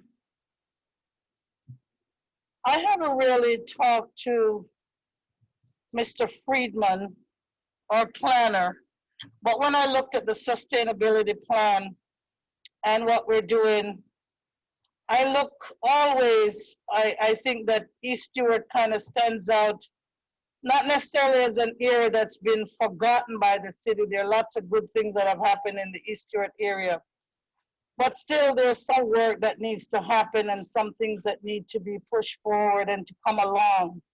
So I was wondering that either we could try to come up with our development department and work to see if we could do some kind of a survey and really ask those residents who live in the confines of Palm Beach Road, A1A, back down to Monterey Road, and up probably to East Ocean Boulevard or Martin Luther King, wherever we consider that boundary area to be, and really just try to get into some neighborhood planning and see if what we can get some answers from those people as to what they feel is happening with the city or not happening with the city. So I'd like to bring that up and talk about it, and maybe probably put it on some kind of a discussion. I don't know if we'd have it on the next meeting to see how we can really start with a neighborhood plan and try to do a 5-year plan for neighborhood that will start looking at economic development and their housing needs and so on, just for a particular area, especially an area that we feel is more depressed in our city. So that's just out there for you to discuss with staff and see how best you can probably try to respond. Also for tonight, just because I think it's so important when we talk about having public-private relationships, and sometimes we can't really get people to participate with the city to do public-private relationships. And when we have something like the Kiwanis Club that has been working for years to do so many good things in our city, I'd like to pull item 9 and 10, just so that those who are out there at home or out in the public can at least hear a short presentation or just a few words on what's happening with the Kiwanis project, with the FRDAP grant, and how public-private is working in the city of Stuart. So I'd like to just pull items 9 and 10. They kind of go together a little bit. That's it, sir. Thank you, Vice Mayor. Just to follow up a little bit on your discussion, your request for a neighborhood planning discussion. Yes, is it? I think that's. I like that a lot. Is it your intention to ask staff to bring back a D&D item, or to try to work on a workshop? Okay, so a D&D. Okay, just want to help clarify. This staff's good with that. If we're going to bring back a D&D, are you saying that you want like to bring back the East Stewart overlay and have a D&D on moving forward on that? Because we've had a neighborhood workshop on that. Maybe I'll talk to Kevin and I'll get back. Yeah, have a discussion with Kevin, and I'll talk with Kevin as well, and we'll, if it's extensive, it'll. Stewart zoning overlay and to talk about a 5-year plan for that community. If it's extensive, I'll probably schedule it as a workshop. If it's not extensive, then it'd be a D&D. Yes, sir. I hear you. Thank you, Vice Mayor. Yes, Commissioner. And before we bring back I'm fine with bringing back a workshop or a D&D or however we're going to do it. I think a D&D would probably be fine, but we should probably, Commissioner Clark suggested that we get some input from the community. Yes, sir. And maybe we should have our staff work on getting that input prior to doing that. So I think that planning it for just after the first of the year so that they have time to get that information put together. So that way we can that way we're not asking questions that can't be answered because we don't know the information. Well, I'll turn it over to Mr. Freeman in just a second, but just to remind that the result of significant community outreach and discussions and multiple meetings, mostly at Gertrude Walden with East Stewart Partnership, but also at 10th Street several times, presentations by Development Department, Pinell and CRA, sought quite a bit of input. I would never say let's not get more, but the overlay, the rezoning, and some of the form-based code elements that were presented were kind of the summary of all that outreach. But I think I was just going to make that point. Kevin Freeman, Development Director, for the record. What we've been through in the past was try to, elicit from the residents that feedback, and we got so far with that. What was lacking from a staff point of view was a commitment by commission, a commitment by commission to move forward in a direction. So I would like staff to come back with what we did, where we got to, and do you want us to move in a particular direction with that? then in parallel, we can visit with the community, we can do surveys, we can do all that, but we'd like to have a real good direction from the commission to push staff in a Wasn't it my understanding that, and I wasn't here at that time, but there wasn't, the commission had gone through, came up with the East Stewart overlay, some form-based zoning, some different things, and then the commission decided not to go forward because there was some pushback from the community? Yes. And so, well, is that correct? That was my take. And so why would we go back and just rehash that if the community pushed back on it? Well, that's why I say, wouldn't it be better to get go back and, I guess we need to reinvent the wheel, speak, versus just bringing back the same. I wasn't here for that, but that's. If I can make a suggestion, I think that if Kev were to come and give a brief history to the commission and present the final work product that he generated, you guys could draw your conclusions from that. And then if you direct him to go get additional information, we can, or you want a workshop or whatever it is.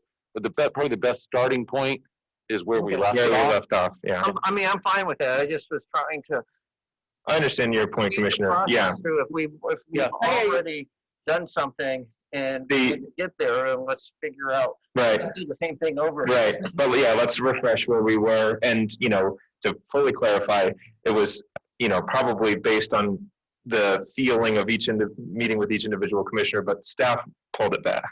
The commission never voted and said, get rid of this. In fact, I was disappointed when it was stopped moving Well, it was forward. pulled back because there was quite a bit of negativity at the 10th Street Center meeting that we had. So And that's why we need to get some survey and make sure that every household gets a piece of paper that says this is some ideas that may happen with the East Stewart zoning district.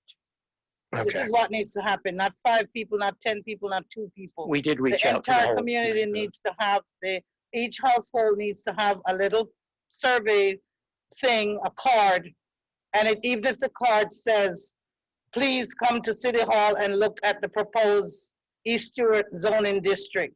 But every household in that neighborhood needs to get that. And I'll be comfortable moving forward. And I would support that.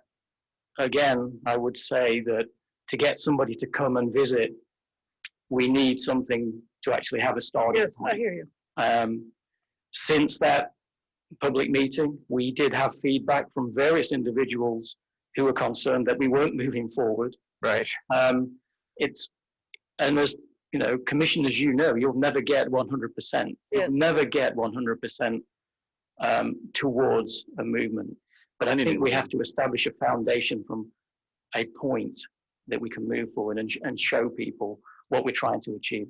And I think there was a degree of miscommunication and misunderstanding. And I think if staff presented where we got to and what we were thinking in a better way, to actually get commissioners to see the commission, to see what we're trying to visualize there, and what we had heard from the community in the past about where they were lacking. I think that the outreach could run in parallel to that, but I think we need to establish where we were and how we move forward. And from a staff point of view, we spent a lot of time communicating with the community and communicating with property owners. And really I don't want that work to just be thrown away. Right. I think wherever we go in the future, a lot of that will come through. A lot of that will still be the baseline of where we want to be. So a presentation by staff to outline the history and feedback from commission about what sort of public outreach we should have are the elements of that you're aware of that community won't even stand for. We don't want to start with ideas that won't move anywhere, but if you see within that gems that could be pulled out that you're hearing from the community already, then that would be the better foundation. Thank you, Mr. Freeman. Okay, so I just want to make sure we're doing this the right way. I want to make sure that we don't continue just to hamster wheel this. So let's get as much public involvement as we can and clarify some of that miscommunication and misunderstanding. Now that we're talking about a big presentation from staff, this is rising beyond, I think, a D&D. I think if we want to do this the right way, I agree with you, Vice Mayor. I think maybe we need to schedule a workshop, and I will gladly join you, not violating sunshine, but I will gladly join you and hand out flyers or cards to every single house in the community. I think staff did a great job of doing that before. I think, we as leaders got to get up there and do it too. So maybe if we can schedule it, get the information about it, and then we'll go and try to get a flyer in every door in the community to make sure that everybody has got. Does that sound okay? Yes, and that includes working with the public housing, which probably has maybe 300 people or more or something, a large number. Is there a housing authority? I'll help hand out. Housing authority. Okay. Sound good, staff? Probably not a good idea for the commissioners to hand out the flyers and then have to do the whole ex-party communication thing for everybody they talk to. It'd be easier if we just let staff take care of it and certify that it's been done, but I appreciate the gesture. Okay. I get out and talk to people anyway. Yeah, but I think it's a good reminder, Vice Mayor, that we need to, do our part too, to try to help educate as well, because I think a lot of the misunderstanding with the last presentation of the Eastwood PUD and the rezoning was just due to just a lack of maybe holding the hand a little bit more and explaining that all the things that were being asked of were being addressed and delivered in the proposal. Okay, good. Well, I'm glad that we'll be moving forward with that. Thank you, Vice Mayor. Thank you. Thank you, Mr. Freeman. As for my comments, I attended zoomed into the county commission meeting, last meeting, during a presentation by Kathy Fitzpatrick, the coastal engineer, and my friend, and Aaron Beatty, who is their consultant who worked on their climate vulnerability assessment, which was fascinating. It was a grant-funded project, and they put together a very good, somewhat scary, somewhat reassuring presentation that looked directly at dollar economic impacts of climate change into the year 2040, 2070, and 2100, assuming various levels of sea level rise and storm surge, published by NOAA and also IPCC. And it gave by industry sector in Martin County, by municipality, by, I think Commissioner Matheson, I believe was on there as well, and Commissioner McDonald was in attendance, by sector, by time frame, by municipality. It was drillable in every direction. I played with the tool for a little while. You really could begin to see the economic impact that we will face here, not only in terms of dollars in our economy, but also wages for workers in various industry sectors over the course of the next 80 years, unless we do any climate mitigation. So I felt proud that the day before we had our sustainability action plan presented, and I look forward to continuing to lead on that as we do. But I encourage my colleagues, if you haven't yet, to look for that tool and play with it a little bit and see the different scenarios and what we're looking at as far as impacts. I will say the reassuring part of that was it wasn't as dire as it I think could have been, and the city of Stuart is looking pretty good into the next reporting period, 2040, 2070.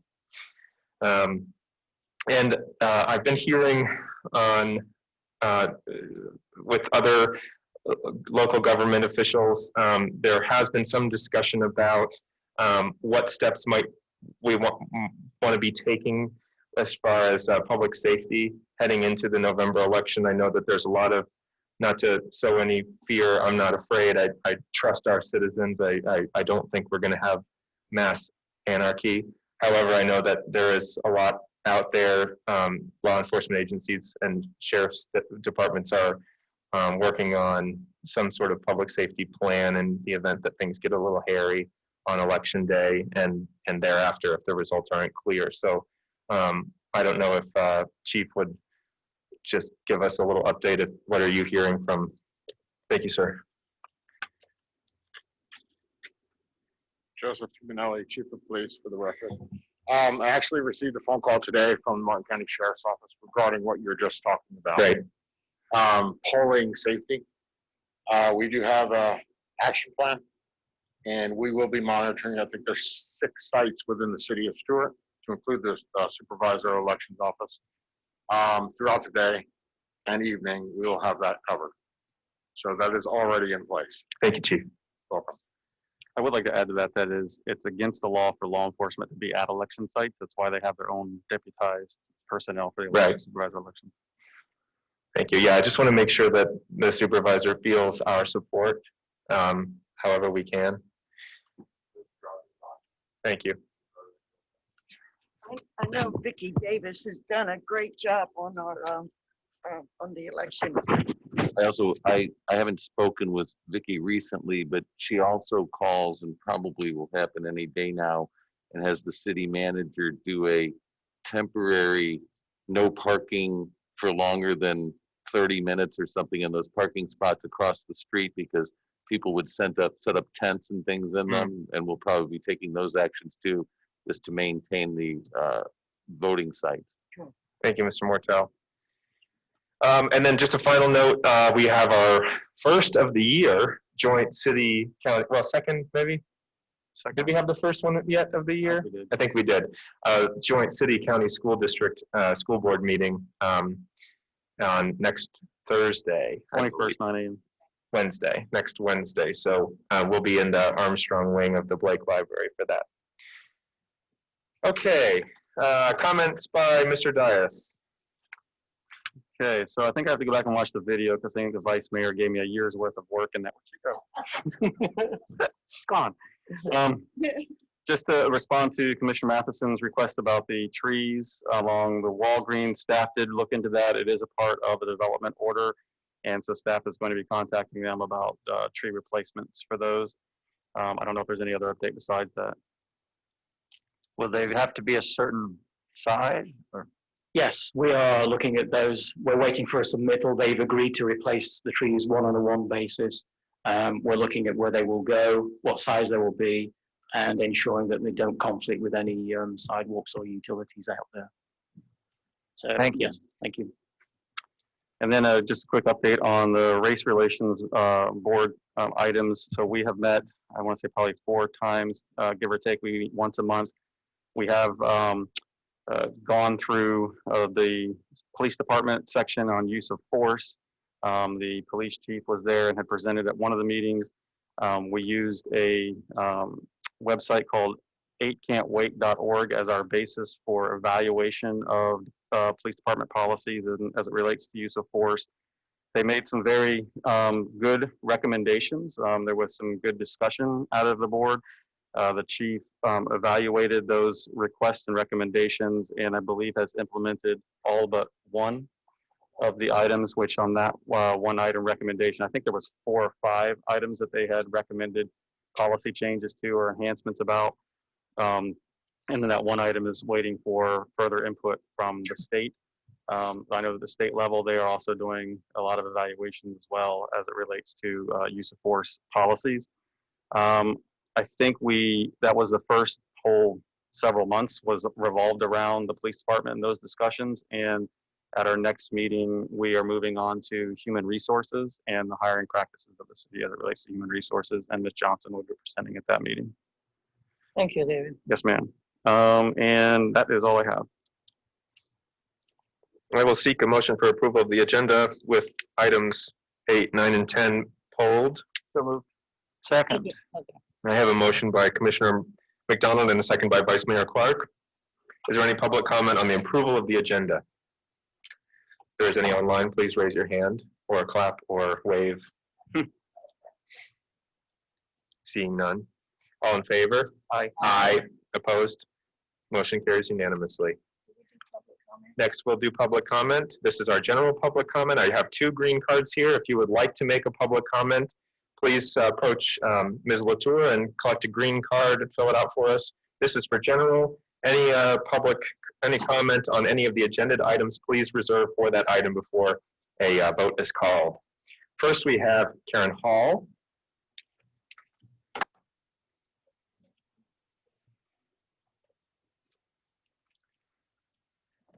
Good evening. Thank you for your service. Appreciate it. I just want to comment about down to 3 minutes. We used to have 5, now we have 3. I understand why it was done. The county only does 3, and it is enough time for people to get their ire out. And so I just want to encourage you, if the county decides to go down to 2 minutes or 1 minute, I'm going to ask the city of Stuart, let's not go less than 3 minutes, please, okay? And that's one thing. Moving the meeting, I don't care for that either. There's some people that can only get on and Zoom at 5:30. I guess the scuttlebutt is we're doing it because lawyers are getting paid and it's business, and I don't know. I always feel like residents come first. They should always come first. So what I wanted to speak on tonight was I just was hoping there was a way we could get a total, a number. Commissioner Clark spoke about the development, and that's what I want to do too. I want to know if there's a way that someone in staff, if it doesn't take too much time, that they can give us a number, what it's going to explode to, where we're going to pop up to, what is our new population going to be? Because we have Waterview, Pope, Bridgeview, Pope, Springtree, Pope, Seaside, Pope, Sailfish Cove, Pope, and that thing just over the Roosevelt Bridge, Pope, Pope. We have buildings popping up everywhere. I'd like to know what is going to be our new population. I think that people just want to know, and if someone could do that for us and just give us what's going to be our new total, because just like Mr. Mortel talking about the gallons of water that we use, what are we going up to? Are we going up from 16 to 26, 36? So I just think that people would like to know what's already done. What is the total of that, and how's that going to change us? And thank you guys for all you do. Thank you. Thank you, Ms. Hall. It's a good point, and I think one of the first things I discussed with our development director after I took office was, wouldn't it be nice to have a vision of what the city of Stuart would look like if it were completely built out according to our zoning? And I think that could be a useful tool to help allay some of the concerns about. May I make a statement? Yes. As it relates to that? I believe that the apartment rentals that you're speaking of are a little over 2,000 units of approved units that the city has. And so far, only one of them has come out of the ground for construction. So just because they're approved doesn't necessarily mean that they're going to get built. A lot of times they don't get built. And the city's population has been for a long time around 16,500, somewhere in that neighborhood. And since I've been with the city for the past 30 years, that this county has added just under 50,000 people, and the city has only added 3,000 in 30 years. So it's not like we've got a massive growth going on in the city of Stuart. Thank you, Mr. Dias. I will tell you, Mayor, I don't remember the year, but it was 2003 or 2004. They did do a kind of a survey of that if they did the build out. Problem with it was it's kind of hard because of mixed use and residential, but they were able to conclude that if every single building on East Ocean Boulevard came in at 4 stories as it was zoned and everything was built out completely as it was, that Stuart would end up less dense than Sailfish Point. Wow. Which, was an interesting balance. And I think, like I say, I think looking at that would help allay some fears, I think, about overgrowth. Yeah. But I appreciate the thought. Next, we have Mr. Campenny, Tom Campenny. Good evening. I'm here to talk about the Thanksgiving feed at Gertrude Walden. Thelma and I were sort of planning it last week, and excuse me. And Thelma mentioned that she hadn't seen any commissioner there since the election. And I said, I'm going to speak to the commission on Monday night, and I'm going to make sure that every commissioner shows up on November 19th, to help hand out the Thanksgiving meals. Now, David Dias always comes, so I'm not worried about him. Of course, we always have Stuart PD, but we gave out about 1,800 meals last year.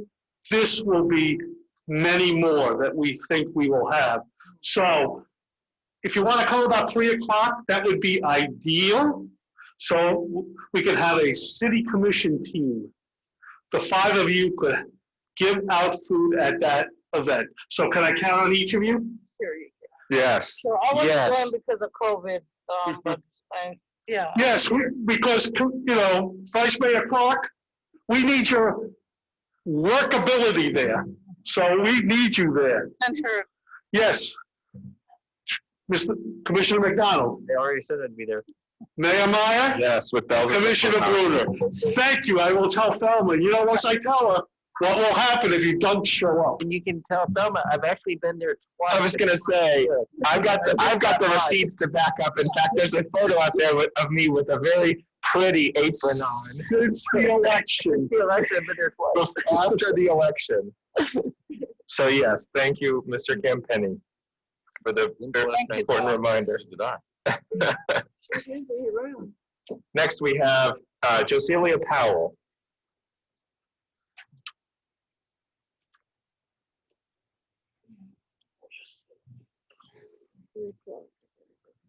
Good evening. Hello, Ms. Powell. Thank you for your service. I just have a question because I'm new to this. But when I was here a couple weeks ago, there was a lady here who was speaking about the annexing, like the city annexing buildings from the county. I want to know, how does that work? Does the county give the city land and then the city says, okay, they gave us this land and now someone's proposing that they want to build something and then you give permission? Well, if I can I'll give you a brief summary. So all of the land is privately owned. So the county doesn't give the city any land. It is generally like the latest annexation going forward is land the city actually owns in conservation to bring in the city. But normally it's some private property owner that wants to be in the city to follow the city's rules and regulations. So they, pursuant to Florida statute, make an application to be within, to have the city limits be in the city. That doesn't change it. It stays in the county and they still have to pay the county taxes and they're still a county resident as well. It just, they become a city resident also. Historically, the city has not forcibly annexed any properties. We allow voluntary annexation. So if a private property owner or a neighborhood, a development and there's a set of rules, not just, I mean, you couldn't go into Port St. Lucie, obviously, and it has to meet a series of criteria before it could be eligible for annexation, and the county also has to weigh in on it. And my last question is, city limits. I was always under the impression that city limits is Brick Road to Indian Street. Is that true, or does city go further? It's a very complicated map. The best thing to do is to look on our website. We have a page with the GIS where you can actually see a live map of the whole. And we actually got it in City Hall. If you go out into the main area and go up towards development, there's a zoning and future land use map, and you'll see believe me, it's a complicated border, but it actually extends beyond Baker, all the way up to Jensen Beach Boulevard for a small piece. That's Britt Road. South of Walmart. Well, yeah, right. And then south of Walmart down US 1. Thanks. Are there any other general public comment or questions? That was nice. Seeing none. Do I have a motion for approval of consent less Move items? approval of the agenda with the items pulled. The consent calendar, Vice Mayor? The consent calendar. Move approval of the consent. For the record, the items pulled are 8, 9, and 10. Is that correct? Yes. Yes, sir. I'll second the motion to approve the consent calendar. I have a motion by Vice Mayor Clark and a second by Commissioner Matheson to approve consent less items 8, 9, and 10. Is there any public comment on consent? Any online, please raise your hand. Seeing none. This is money. Ms. Latour, will you call the roll, please? Commissioner McDonald? Yes. Commissioner Matheson? Yes. Commissioner Bruner? Yes. Vice Mayor Clark? Yes. Mayor Meyer? Yes. Motion carries unanimously. Thank you. Now we'll move on to item number 8, the interlocal agreement with the Treasure Coast Regional Planning Council. This is resolution number 120-2020, a resolution of the City Commission of the City of Stuart, Florida, authorizing the mayor and the city manager to execute an interlocal agreement between the City of Stuart and Treasure Coast Regional Planning Council for the provision of conducting an analysis of the federal highway corridor in connection with the Department of Economic Activity Grant Award, providing an effective date and for other purposes. Thank you, Mr. Mortel. Mr. Commissioner Matheson, I know you had pulled this. Would you like Mr. Freeman to begin, or do you want to ask some specific questions? I had a couple just comments that I wanted to be sure would be contemplated in the plan. But if Mr. Freeman has any comments on the scope of work, or I think I saw her here earlier, if Ms. Delaney would like to touch on the subject. I'd like to introduce Kim Delaney from the Treasure Coast Regional Planning Council, but in essence, this is a joint effort. We're releasing the brain power of the Treasure Coast Regional Planning Council on this problem. We have a section of US 1 which is fairly well underutilized and we think could be used better. So I'll hand over to Kim about the scope of this, which is primarily an economic planning strategy for that area. And Ms. Delaney. Okay, super. For the record, Kim Delaney from Treasure Coast Regional Planning Council. So thanks for the opportunity to address the board. I miss my days in the commission chambers, just for the record. Yeah, can I step on this just for a second to acknowledge that Ms. Delaney was the city planner back in the day before Regional Planning Council. Yeah, it feels very good to come home to the city of Welcome back. frankly. So thanks for the opportunity.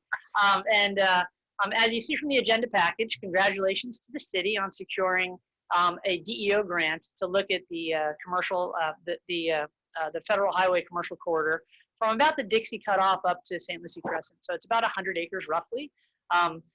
Certainly, that's a section of the city that hasn't seen the level of reinvestment that the city has seen in other places. As Kev likely has summarized, this grant is available to the city from DEO, the Department of Economic Opportunity, to look at strategies to revitalize the corridor in a different way than has taken place over time. So the work effort is a work effort that your staff has asked the Regional Planning Council to carry out in partnership with your staff. So to bring costs down, the Regional Planning Council has a set of responsibilities that are well suited to our needs as a planning staff, and your staff would be providing in-kind services, again, to bring the costs down in the form of data collection analysis, GIS mapping, and public engagement. There's a schedule and a scope that's in your agenda item that's attached to the interlocal agreement.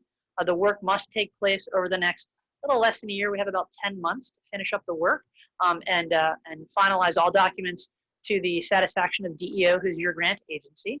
And so that work would include an analysis of existing conditions. I had an opportunity to talk for a bit with Commissioner Matheson earlier before the meeting started, looking at transportation, infrastructure, development conditions, kind of the history of code enforcement activities along the corridor, as well as particularly what the grant looks at is post-pandemic resiliency. That's a very popular theme in the region that all local governments are dealing with today.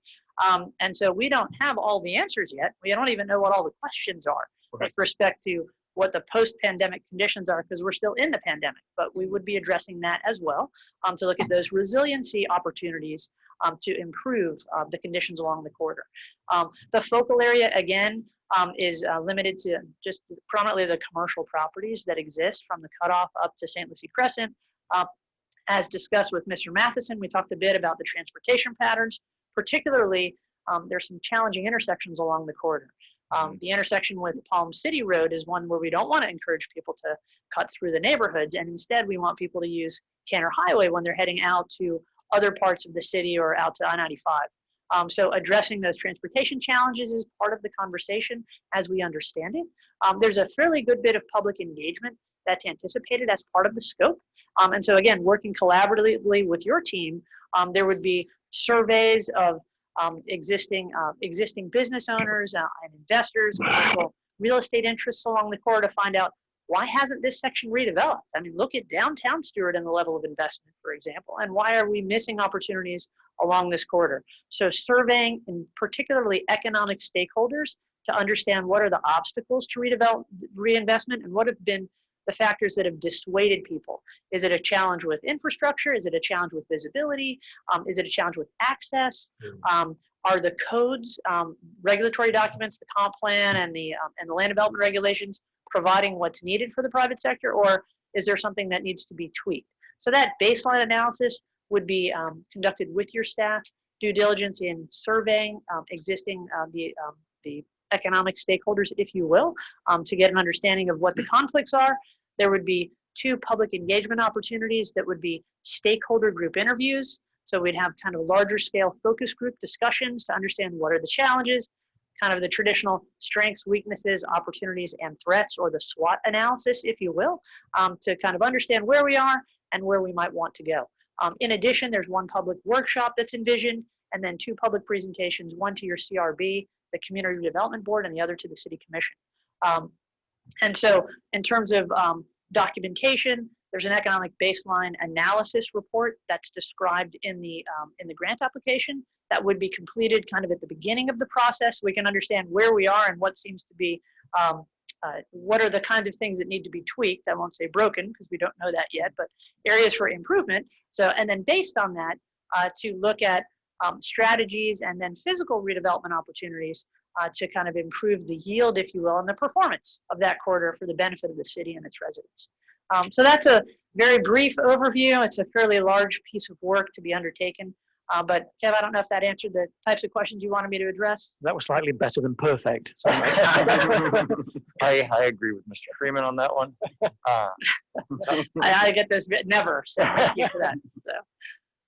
Just for my fellow commissioners, I mentioned this to Ms. Delaney, you know, she touched on some of the transportation things I'm interested in this. The MPO has it on their priorities list of shifting on US 1 southbound, a right turn lane to be added to the intersection of US 1, Canner Highway, and Colorado. So I wanted to make sure the scope of this project would factor that in, and also in the MPO on our LRTP. And I know Ms. Delaney knows this because she led the charge on it. Is Palm City Road is there's plans done up that the Regional Planning Council did for the MPO for Palm City Road to be a complete street. So those were some of the transportation issues or perhaps infrastructure changes that could happen that I'm just excited to see factored into this plan. I think there's a lot of potential.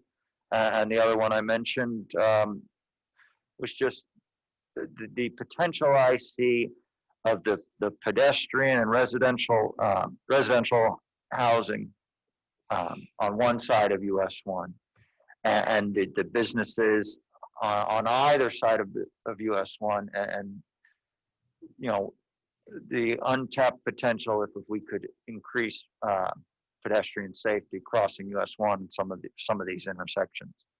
But I'm very excited and, you know, would happily make a motion to approve resolution 121-2020.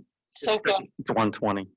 120-2020. I have a motion by Commissioner Matheson and a second by Vice Mayor Clark for resolution 120-2020. Is there any further discussion? No, just Kim, what's the time frame for those in the public? There's a schedule in the agenda item, so we'll be into due diligence. In fact, Kev and I were just coordinating on our staff kickoff meeting before this meeting. So we would be in due diligence within the month of October, public engagement beginning in November.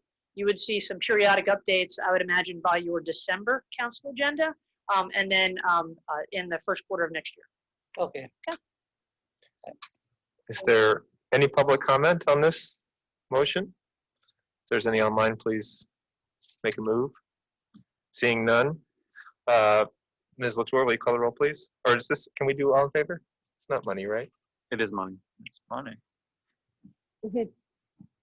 Yes, roll call, please. I'm sorry. It's a grant. Big bad granny says. Vice Mayor Clark, Yes. Commissioner Matheson, Yes. Commissioner McDonald, Yes. Commissioner Bruner, Yes. Mayor Meyer. Yes. Thanks, Kimberly. Motion carries unanimously. Thank you, Ms. Delaney. Thank you. Appreciate it. And Ms. Seymour from the council. Thank you, Mr. Freeman. Formerly. Moving on to item number 9, authorize Community Services Department to apply for a FRDAP grant for Kiwanis Park playground equipment. Mr. Mortel. This is resolution number 121-2020, a resolution of the City Commission of the City of Stuart, Florida, authorizing the Community Services Department to apply for a grant through the Florida Recreation Development Assistance Program, also known as FRDAP, and if approved, authorize the acceptance and expenditure of grant funds for the purpose of making improvements to Kiwanis Park, providing for an effective date and for other purposes. Thank you, Mr. Mortel. Mr. Dias? Yes, I'm not sure who pulled up this item or the next item, but just for a quick overview, this is a grant application so that we can do some enhancements to the tot lot at Kiwanis Park. We've had a couple of presentations already at Commission and as well as at the CRB. Sheriff Fisher, who is the president of Kiwanis, is here if you have any questions on that particular improvement. But we also have staff here that can answer any questions that relates to the grant itself. Just real quick, the grant itself that we're applying for is in the upper tier, which is a $191,000 grant where it's a 50-50 match. And on the 50 match side that we're responsible for, we're in a partnership with Kiwanis to pay that for the match side. Vice Mayor, do you have any direct questions? I just wanted to make sure that the public knows sometimes these things go so fast. Right. And that's why I wanted to do that. If Ms. Fisher has anything, of course, we're making the application. Or if anybody wants to say any other details as to what may happen when the funds come in. But I just want the public to know what we're doing because when we have it under consent, it runs real fast. Vice Mayor Clark, you know that I love any opportunity to talk about our beloved park. And I so appreciate Jim, Ben, and then Teresa Lamar Sarno, who's a Kiwanian and used to be with the city working on this grant. I know how to talk about the park. I don't know how to work the grant. And David Dias, too. Thank you so much, City Manager Dias. We're looking forward to this part, the tot lot. We're going to be able to build it. We get this grant and we have enough funds. Then we're going to be starting on fundraising for phase 2, which is the sensory sensitive area. We're actually going to have a magic show, a Zoom magic show, November 14th to raise money. So phase 2 may actually begin before phase 1, the tot lot, depending on what kind of fundraising we can do. But once we have the tot lot, the sensory sensitive area just behind is where the butterfly garden is, behind our storage. Then the older area, the older kids area in the southwest segment of the park, that's where the money's going to go. Once we have this other end, thanks to your assistance, we're going to get the public recognition. Then we're going to be able to do the fundraising and build that area for the older children in our area that go to other parks now, even outside of our city and county. That 18-foot slide, that rock climbing wall, the ropes course. It's an element of risk that we're going to see other children enjoy, and they're not going to be bothering the barrier-free for our children that have issues. They're not going to be bothering the children at the tot lot. They're going to have their own area that they're going to enjoy. So this is what's going to propel us. We appreciate more than we can say your assistance, your support, and it's going to take a couple of years, but it's just going to be awesome. And thank you so much for your support. Thank you, Ms. Fisher. And Commission Vice Mayor Clark, as far as timeline goes, we became aware that there was a grant available. We announced it on October the 1st. It's due on October the 15th. When we learned that Kiwanis Club actually had some money that they could contribute towards it, we were able to take that money, and then also City Manager Dias had a few dollars that he was able to kind of squirrel away, and we aggregated those dollars so that we could qualify for the grant. Thank you. Good job. Thank you, Mr. Kolsky. I make a motion that we approve item number 9. If there's no other question. Second. I have a motion by Vice Mayor Clark and a second by Commissioner McDonald. Is there any public comment on this? Any online? Seeing none, Ms. Latour, will you call the roll, please? Commissioner Bruner? Yes. Commissioner Matheson? Yes. Vice Mayor Clark? Yes. Commissioner McDonald? Yes. Mayor Meyer? Yes, motion carries unanimously. Thank you. Moving on to item number 10, updating our capital improvements project list to include Kiwanis Park Playground. This is resolution number 122-2020, a resolution of the City Commission of the City of Stuart, Florida, amending the adopted 2021 5-year capital improvement plan to include improvements to the Kiwanis Park, providing for an effective date and for other purposes. Thank you, Mr. Mortel. Vice Mayor, any? I just pulled it to make sure Again. that we acknowledge and know that when we make these changes in our capital improvement plan, what the efforts are from the city and what the efforts are from our private partners. And I have no other questions. I'm just glad that Ms. Fisher was able to speak on behalf of the Kiwanis. And then, of course, we know that these funds will continue to expand the park and maintain the park. So if there are no other questions, I'd move for item number 10 to be accepted and approved. Second. Motion by Vice Mayor Clark and a second by Commissioner McDonald. Any public comment? Any online? Seeing none, can this be all in favor? No, it's money. Ms. Latour, will you please call the roll? Commissioner Matheson? Yes. Commissioner Bruner?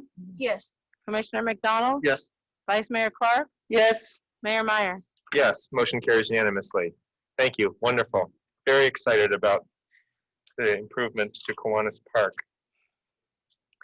Okay, moving on to our ordinance first reading, although on the online agenda, we would do second first.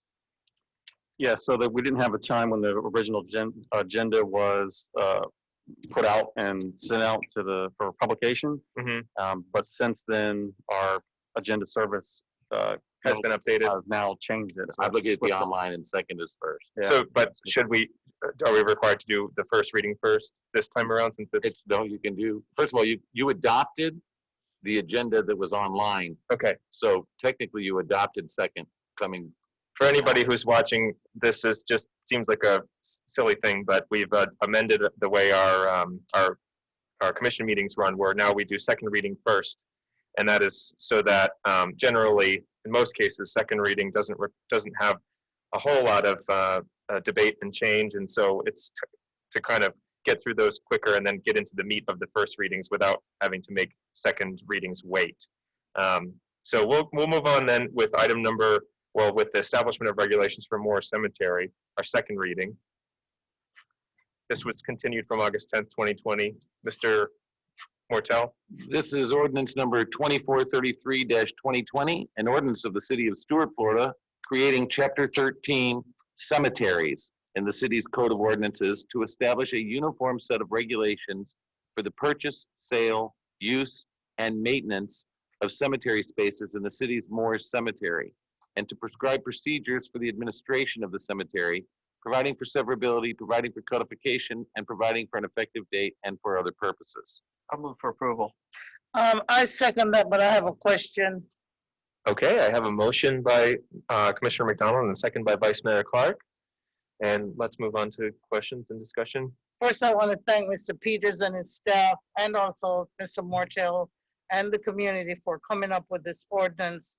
I had a question for Mr. Mortel, but I got so busy and I did not get a chance to. The last thing I saw from him was something about Florida Trend article or something. I haven't had a chance to talk to him in a week and a half or something. But it's, we did meet with some people who are funeral purveyors, I guess you may call it, who would use the cemetery, and got some input from them. And I know that on page 5, Mr. Peters and Mr. Mortel, there's something about workers' comp. And I was wondering if that language needs to be exactly as it is. Should it be the workers' comp for each employee of a funeral home establishment, or the workers' comp for the subcontractor or the actual person who is digging the graves? And I wasn't sure. I think we had a little workshop meeting and we discussed that, but I saw the same language show up in the final ordinance, and I wanted to be sure if that was absolutely necessary and if it was correct for what happens in this process, Mr. Peters. So, well, we've done a little bit of research on the issue of workers' compensation, and the city's liable if it allows work to go on without workers' comp. So by having in our code that they're required to do work, provide the workers' comp, the only person that they can really control is their own employees. So we can't make the funeral director control and prove workers' comp for all the subcontractors or anybody else they hire. So basically we say, look, the funeral establishment will ensure that they have workers' comp. And then if they fail to have workers' comp, that's going to fall back on the funeral director, and the state agency that regulates workers' comp will fine them and go after them if it were to come up. Now, there's all sorts of exemptions too. If they have less than 3 employees, they may not be required to have workers' comp. Okay. So it's to write down all the regulations would require us to include the entire administrative code. So you're right, it's a complicated issue, but we're just trying to say, look, if you're gonna have workers out there, we want you to have workers' comp. Okay, Mr. Peters, thank you. Did you have any nuggets of wisdom? You've done a good job. It's been a long time coming. Thank you. Yes, sir. Thank you, Vice Mayor. I just have one quick question. This might have been for Jolie, but maybe Mr. Leggett, Mr. Peters, Mr. Dias. So looking at I'm just looking at the top line budget situation here, impacts the revenue for this.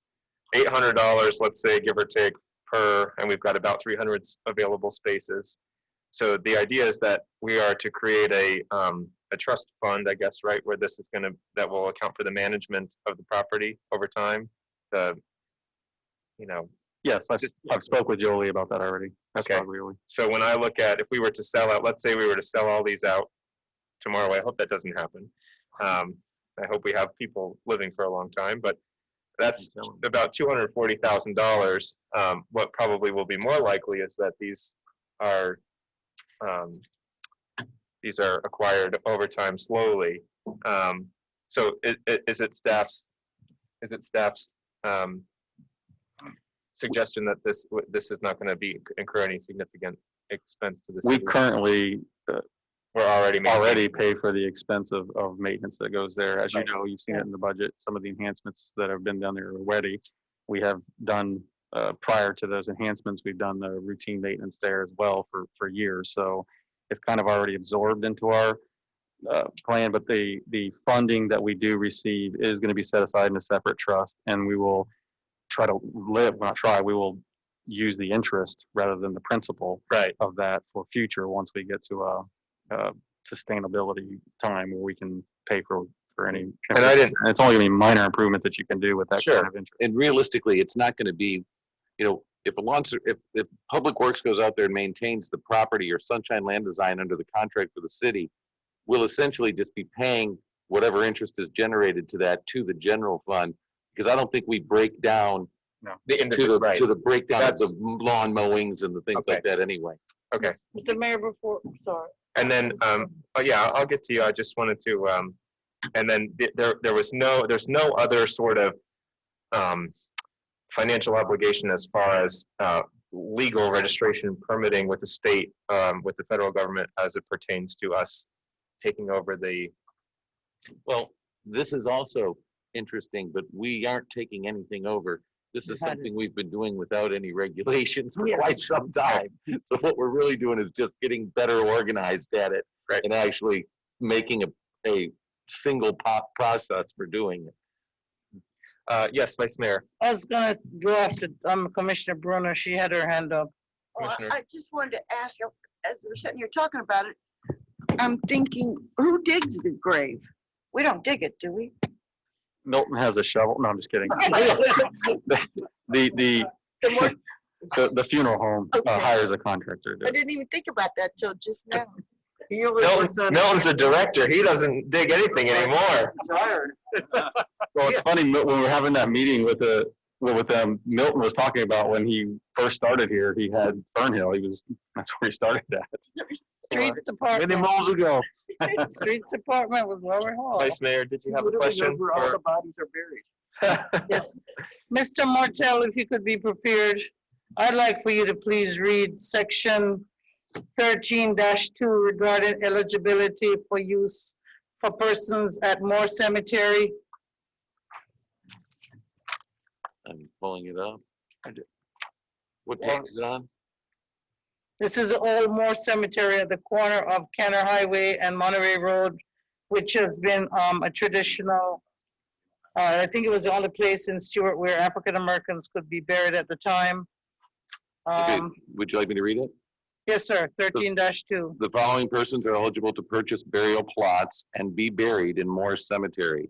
A, persons domiciled in the city of Stuart. B, the immediate family or legal representatives of persons domiciled in the city of Stuart. Or C, the immediate family or persons who are buried in or own a lot in the same cemetery.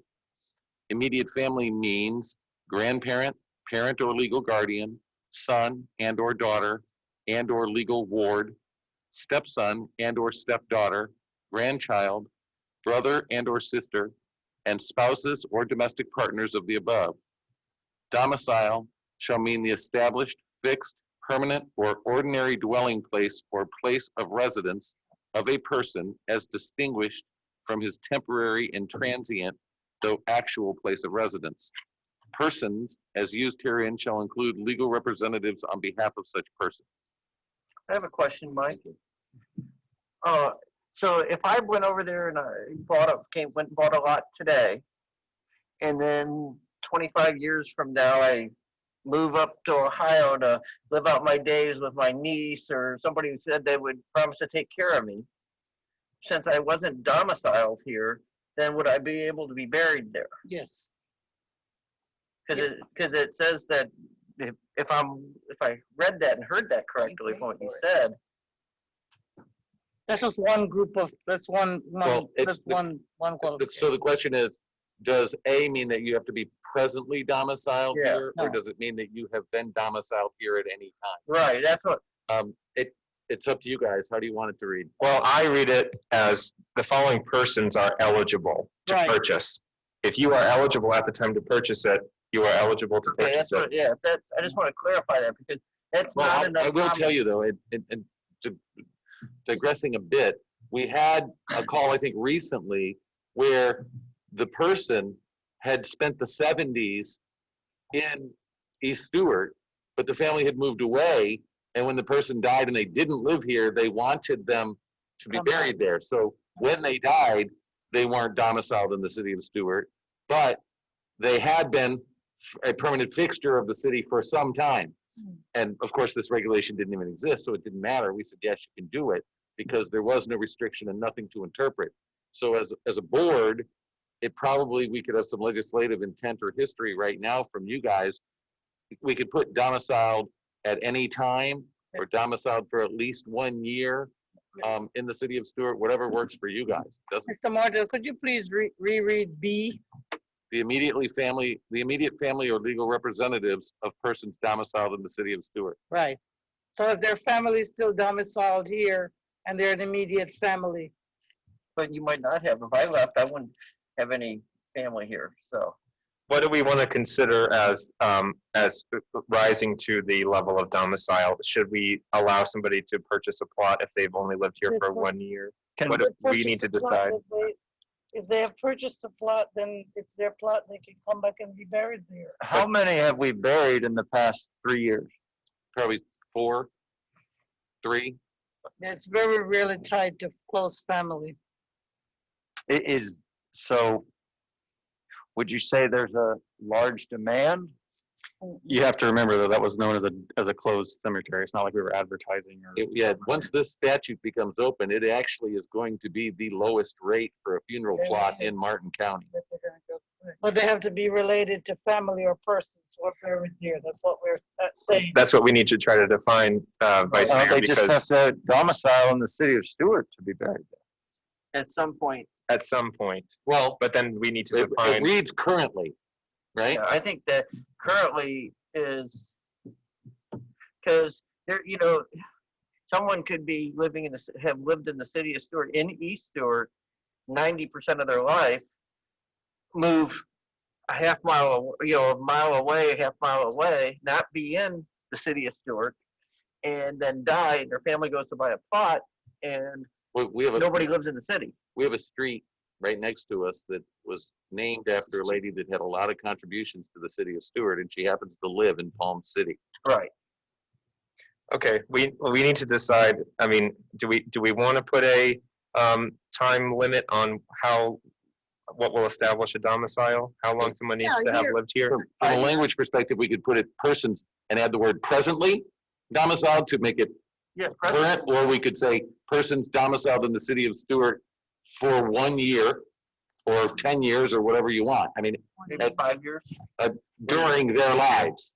So Presently to make or- it not the past 5 years, but any 5 years. Yeah, presently or any 5 years, or like, I would say both. And I will tell you, it's going to be almost impossible to regulate, but it'll act as a discouraging factor for people reading it. I want to be sensitive, I know, for Vice Mayor, to talk about, this being an African-American historical cemetery. How can we make sure to have some equity built into this so that, Oh, it's only. No, that's not what I'm saying. I just want to make sure. Could this exclude someone is what I'm getting at. I Right. feel like if I'm gonna be buried somewhere or my heirs are gonna bury me somewhere, they're gonna try and do their best to respect my wishes. And if it was me, my wishes would probably be tied to a burial site that, I have some sort of ties or heart to. And I think what Commissioner McDonald was getting at is there could be someone with strong ties to the East Stewart community that appropriate should be buried there that we might exclude. And the clerk currently has a phone call in that has ordered 6 plots. And she and her family currently reside in Kentucky. So we need to figure out whether or not, do we like the idea of they can either purchase it if they live here currently or have lived here for at least 5 contiguous years? How do we want to go about Or that? have immediate family who live here. But this particular lady in Kentucky, they've all moved to Kentucky, but they were from East Stewart. Do they have family buried there? Okay, so if they're buried there, so I think we If they captured have that. family buried there, if they have immediate family here, they meet the criteria. Okay. Do we want to set a timeline for domicile? Present or 5 years, 10 years? 1 year, right. Well, I think put 5. I'm fine with 5, but I think like Mike said, it's really can be almost impossible to regulate, but at least if we put it there, we can have, it can be a discouragement for people who don't. Just want to get a cheaper burial spot. That's what I'm concerned if it's the cheapest one, people coming in and buying them up when it has a lot of historical significance. It has a lot of heritage, historical So how we- significance for that community. Right. Yeah. 5 years, Vice Mayor? What do you think? Born in and/or died in and/or 5 years in? David Dias. I'm asking, you're my colleague. I'm asking for your input. Well, I think it's been sitting here thinking of all this, and it should be 5 years or more, or maybe Right, at least 7. 5. 5 years should be good. Okay, at least 5 and/or presently. and/or presently. And it doesn't matter the race, does it? No, that would be illegal. Yeah, we can't do that, so that's why there's the immediate family and the have a legal representative or somebody who's already buried there out of their family. Okay. So we'd like to add, staff, are you? Paragraph A would read, persons domiciled in the city of Stuart for at least 5 years during their lifetime. Yeah. That, All related to persons. well, the next paragraph would talk about that too, and it would be the same language. Or current. Huh? Or currently. Yes, Well, so if I lived here 3 months,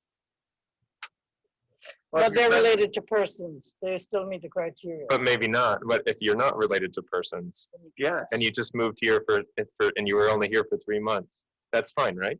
Yeah. If you're living here, yeah. Right. What do you think, Vice Mayor? Persons domiciled in the city of Stuart, so we're not putting any cap on that. No, we're talking about. That's A. We've all agreed 5, at least 5. But now we're just trying to say can you have lived in Stuart for less than 5, but you happen to live here when you want to purchase it Currently. currently? Yeah, that's okay? So it sounds like we need to add a D, because we're gonna leave it with persons that currently live here, whether it's 3 months or 5 years. If they live here upon their death, they qualify. And then D would be anybody that had been domiciled in the city of Stuart for a minimum of 5 years during their lifetime. Can I recommend, Mr. Mortel, we do define domicile, and why don't we add it to the definition of domicile? We'll leave A alone, and then domicile shall mean the established. Because that means that you have to live here at least 5 years. Right. Okay, so you need another criteria. Yeah, if you're gonna do it that way, A means not living here now, it means you have to have lived here 5 years. No, I'm saying we could add domicile and say for 5 years or current. And then we don't have to add a D. So domicile means current, which means the 5 years is out. If you're gonna put it in the definitions. 5 years or current. Well, you're the. I don't know. I mean, I'm not sure. I'm happy to do that. However you. That's the motion. That's great. Yes. D, what were you saying for D, Mike, please? No, he's saying in lieu of D, defining domicile as being residing in Stuart it shall mean established, fixed, permanent, or ordinary dwelling place of the residence of a person for 5 years or currently, as distinguished from his temporary or transient. Okay, yeah, I'll incorporate that into my motion. Okay. And is the second? Okay, we have a motion and a second. Did I second him? Yeah. You did. Is your second Yes. updated? Mary, is that something you can work with? Yeah. Okay. Just we got a second. So your second is amended, yes. Vice Mayor? Okay, great. So I have a motion and a second. Do we have any public comment on this? Please. Yes, please. Here, you come up and address us, and then when you're done, please fill out a green card. Oh, ladies, And we'll just like your name for the record, please. My name is Gwendolyn Hall Brinkling, born and bred in East Stuart. So I have a question because I heard someone say, what if a person was here, moved here and had been living here for 3 months? If they brought a plot and moved away 3 months later, unless they have family there, what's their investment? If you have somebody come in and have no ties to Stuart, no ties to East Stuart, they want to buy this plot because now, like you say, it's the cheapest in the city. And the requirement is you have to be domiciled. So I moved here from wherever. I'm here for 3 months. I purchased a plot. And 3 months later, I decided I'm going back where I came from. Am I still able to use that plot? What would be my investment, my equity, my interest, other than it was cheap? Yep, that's the complicated. By the way, the flip side to that is that currently there's absolutely no restriction whatsoever, and it's $800 because that's what we've been charging, and there was no restrictions, and no one came in and bought up all the plots. As the city manager points out, it was kind of perceived that it was not an open cemetery, but it has been. I mean, there's been about a burial every year or so because of, since Teresa started working on it, and it didn't sell out. So it's not like there's a mad rush for people running down there, but you're we're right. not trying to die, but I have a lot of family in that area. And I would like to know that there's investment, that there's something that ties you to that place because it is sacred. I will tell you, we went round and round and round. And I remember a morning I spoke with Commissioner Clark and the city manager and myself, and we discussed it. And one of the problems we run into is the Fair Labor Standards Act says that we can't restrict it. It prohibits us from putting, because the easy thing was to start putting racial restrictions on it, and we simply can't do that. Well, no, I'm not asking for that, but I guess what I'm saying is, if there's gonna be a phrase in there that says you have to have lived in the city 5 years, it should be, I'm thinking it should be 5 years.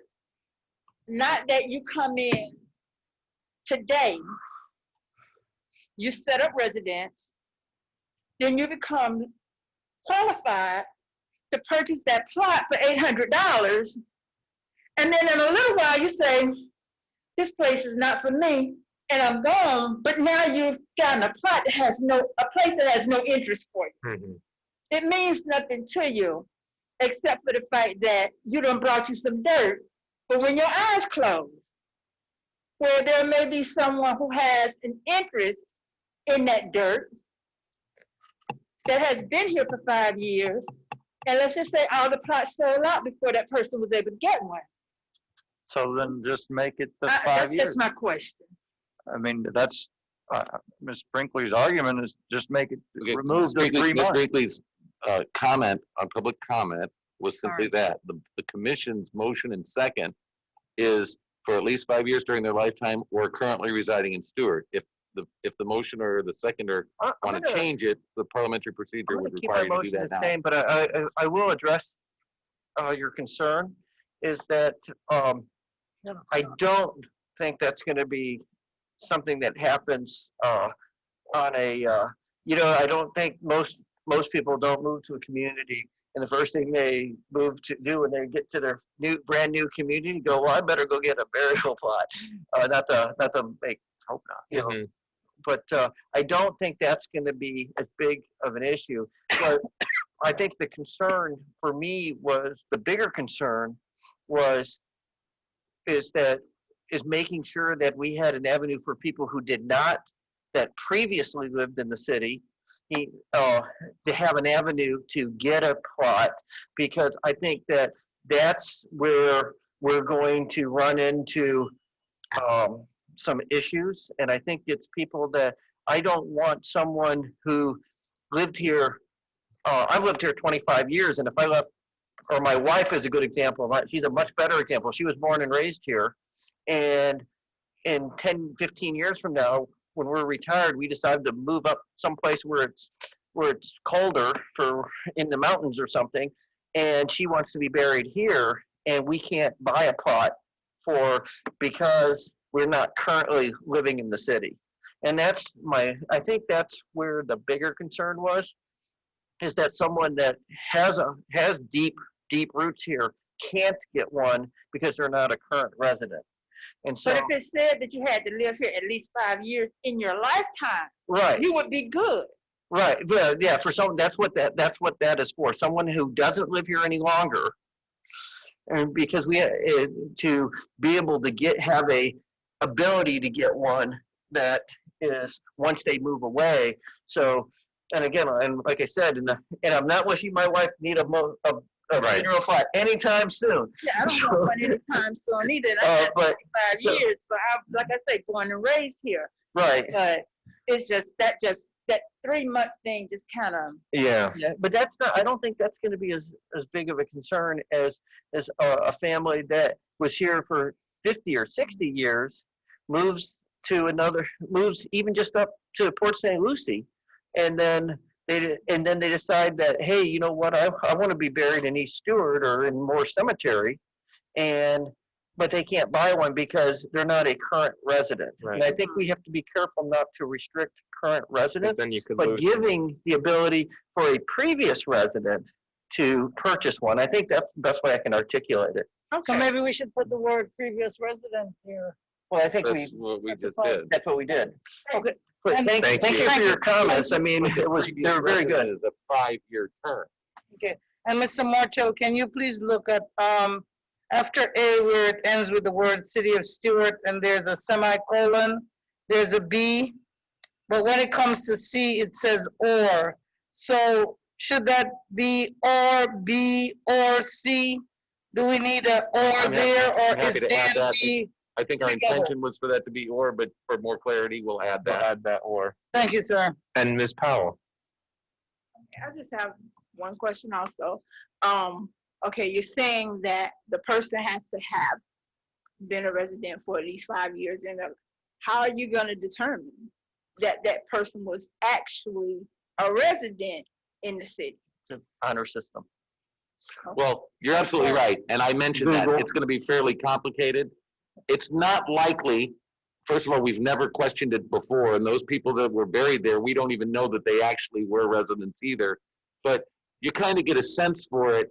If somebody comes in with the pastor from a church in East Stuart and comes to us, we kind of know these people are involved. If it's somebody calling us from New York City or something, then you're kind of like, well, we probably need a little due diligence. Can you demonstrate to us that they lived in Florida? And if they can show us that they lived at an address or whatever, and maybe they can't prove it perfectly, but it's more of a deterrent. It's because we probably, the Commerce Clause of the United States Constitution prohibits you from interfering with interstate commerce. This would probably violate the Commerce Clause anyway, but if somebody challenged it, we'd have to sell it to them. Right. But the reality is, by putting it in there, if somebody reads it, they might not even call because they read it and they see this language and they say, okay, I'm going to leave it alone. Thank you, Mr. Mortel. Thank you, Ms. Powell. Thank you, Ms. Jocelyn. If you buy a cemetery lot, which has happened in my family, they bought the lots, but then the National Cemetery opened and by the battlefield. So because he was a Marine, the family chose to have him buried there, and then my sister Mary was buried there.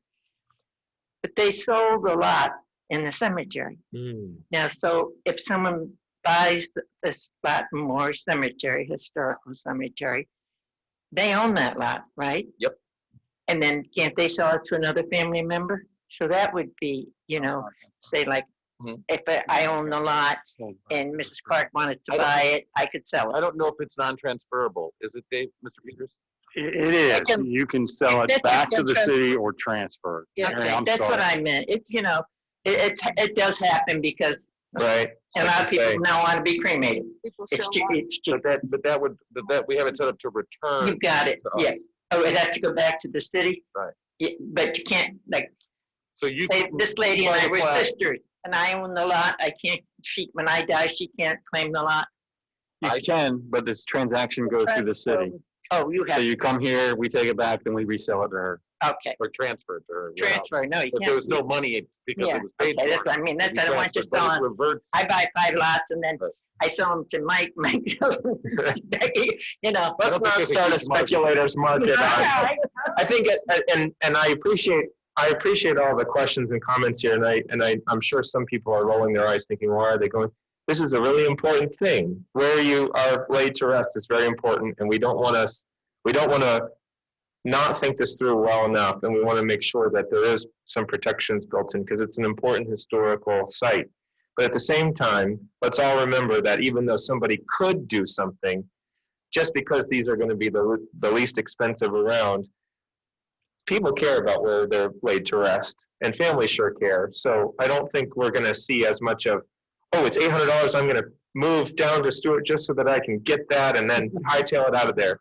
People care enough about where they're laid to rest. So I think I like what we've done with this one. So I have a motion and a second that has been amended. And we will. We don't get to see it again, Mike, you just take care of the amendments? Correct. I think so.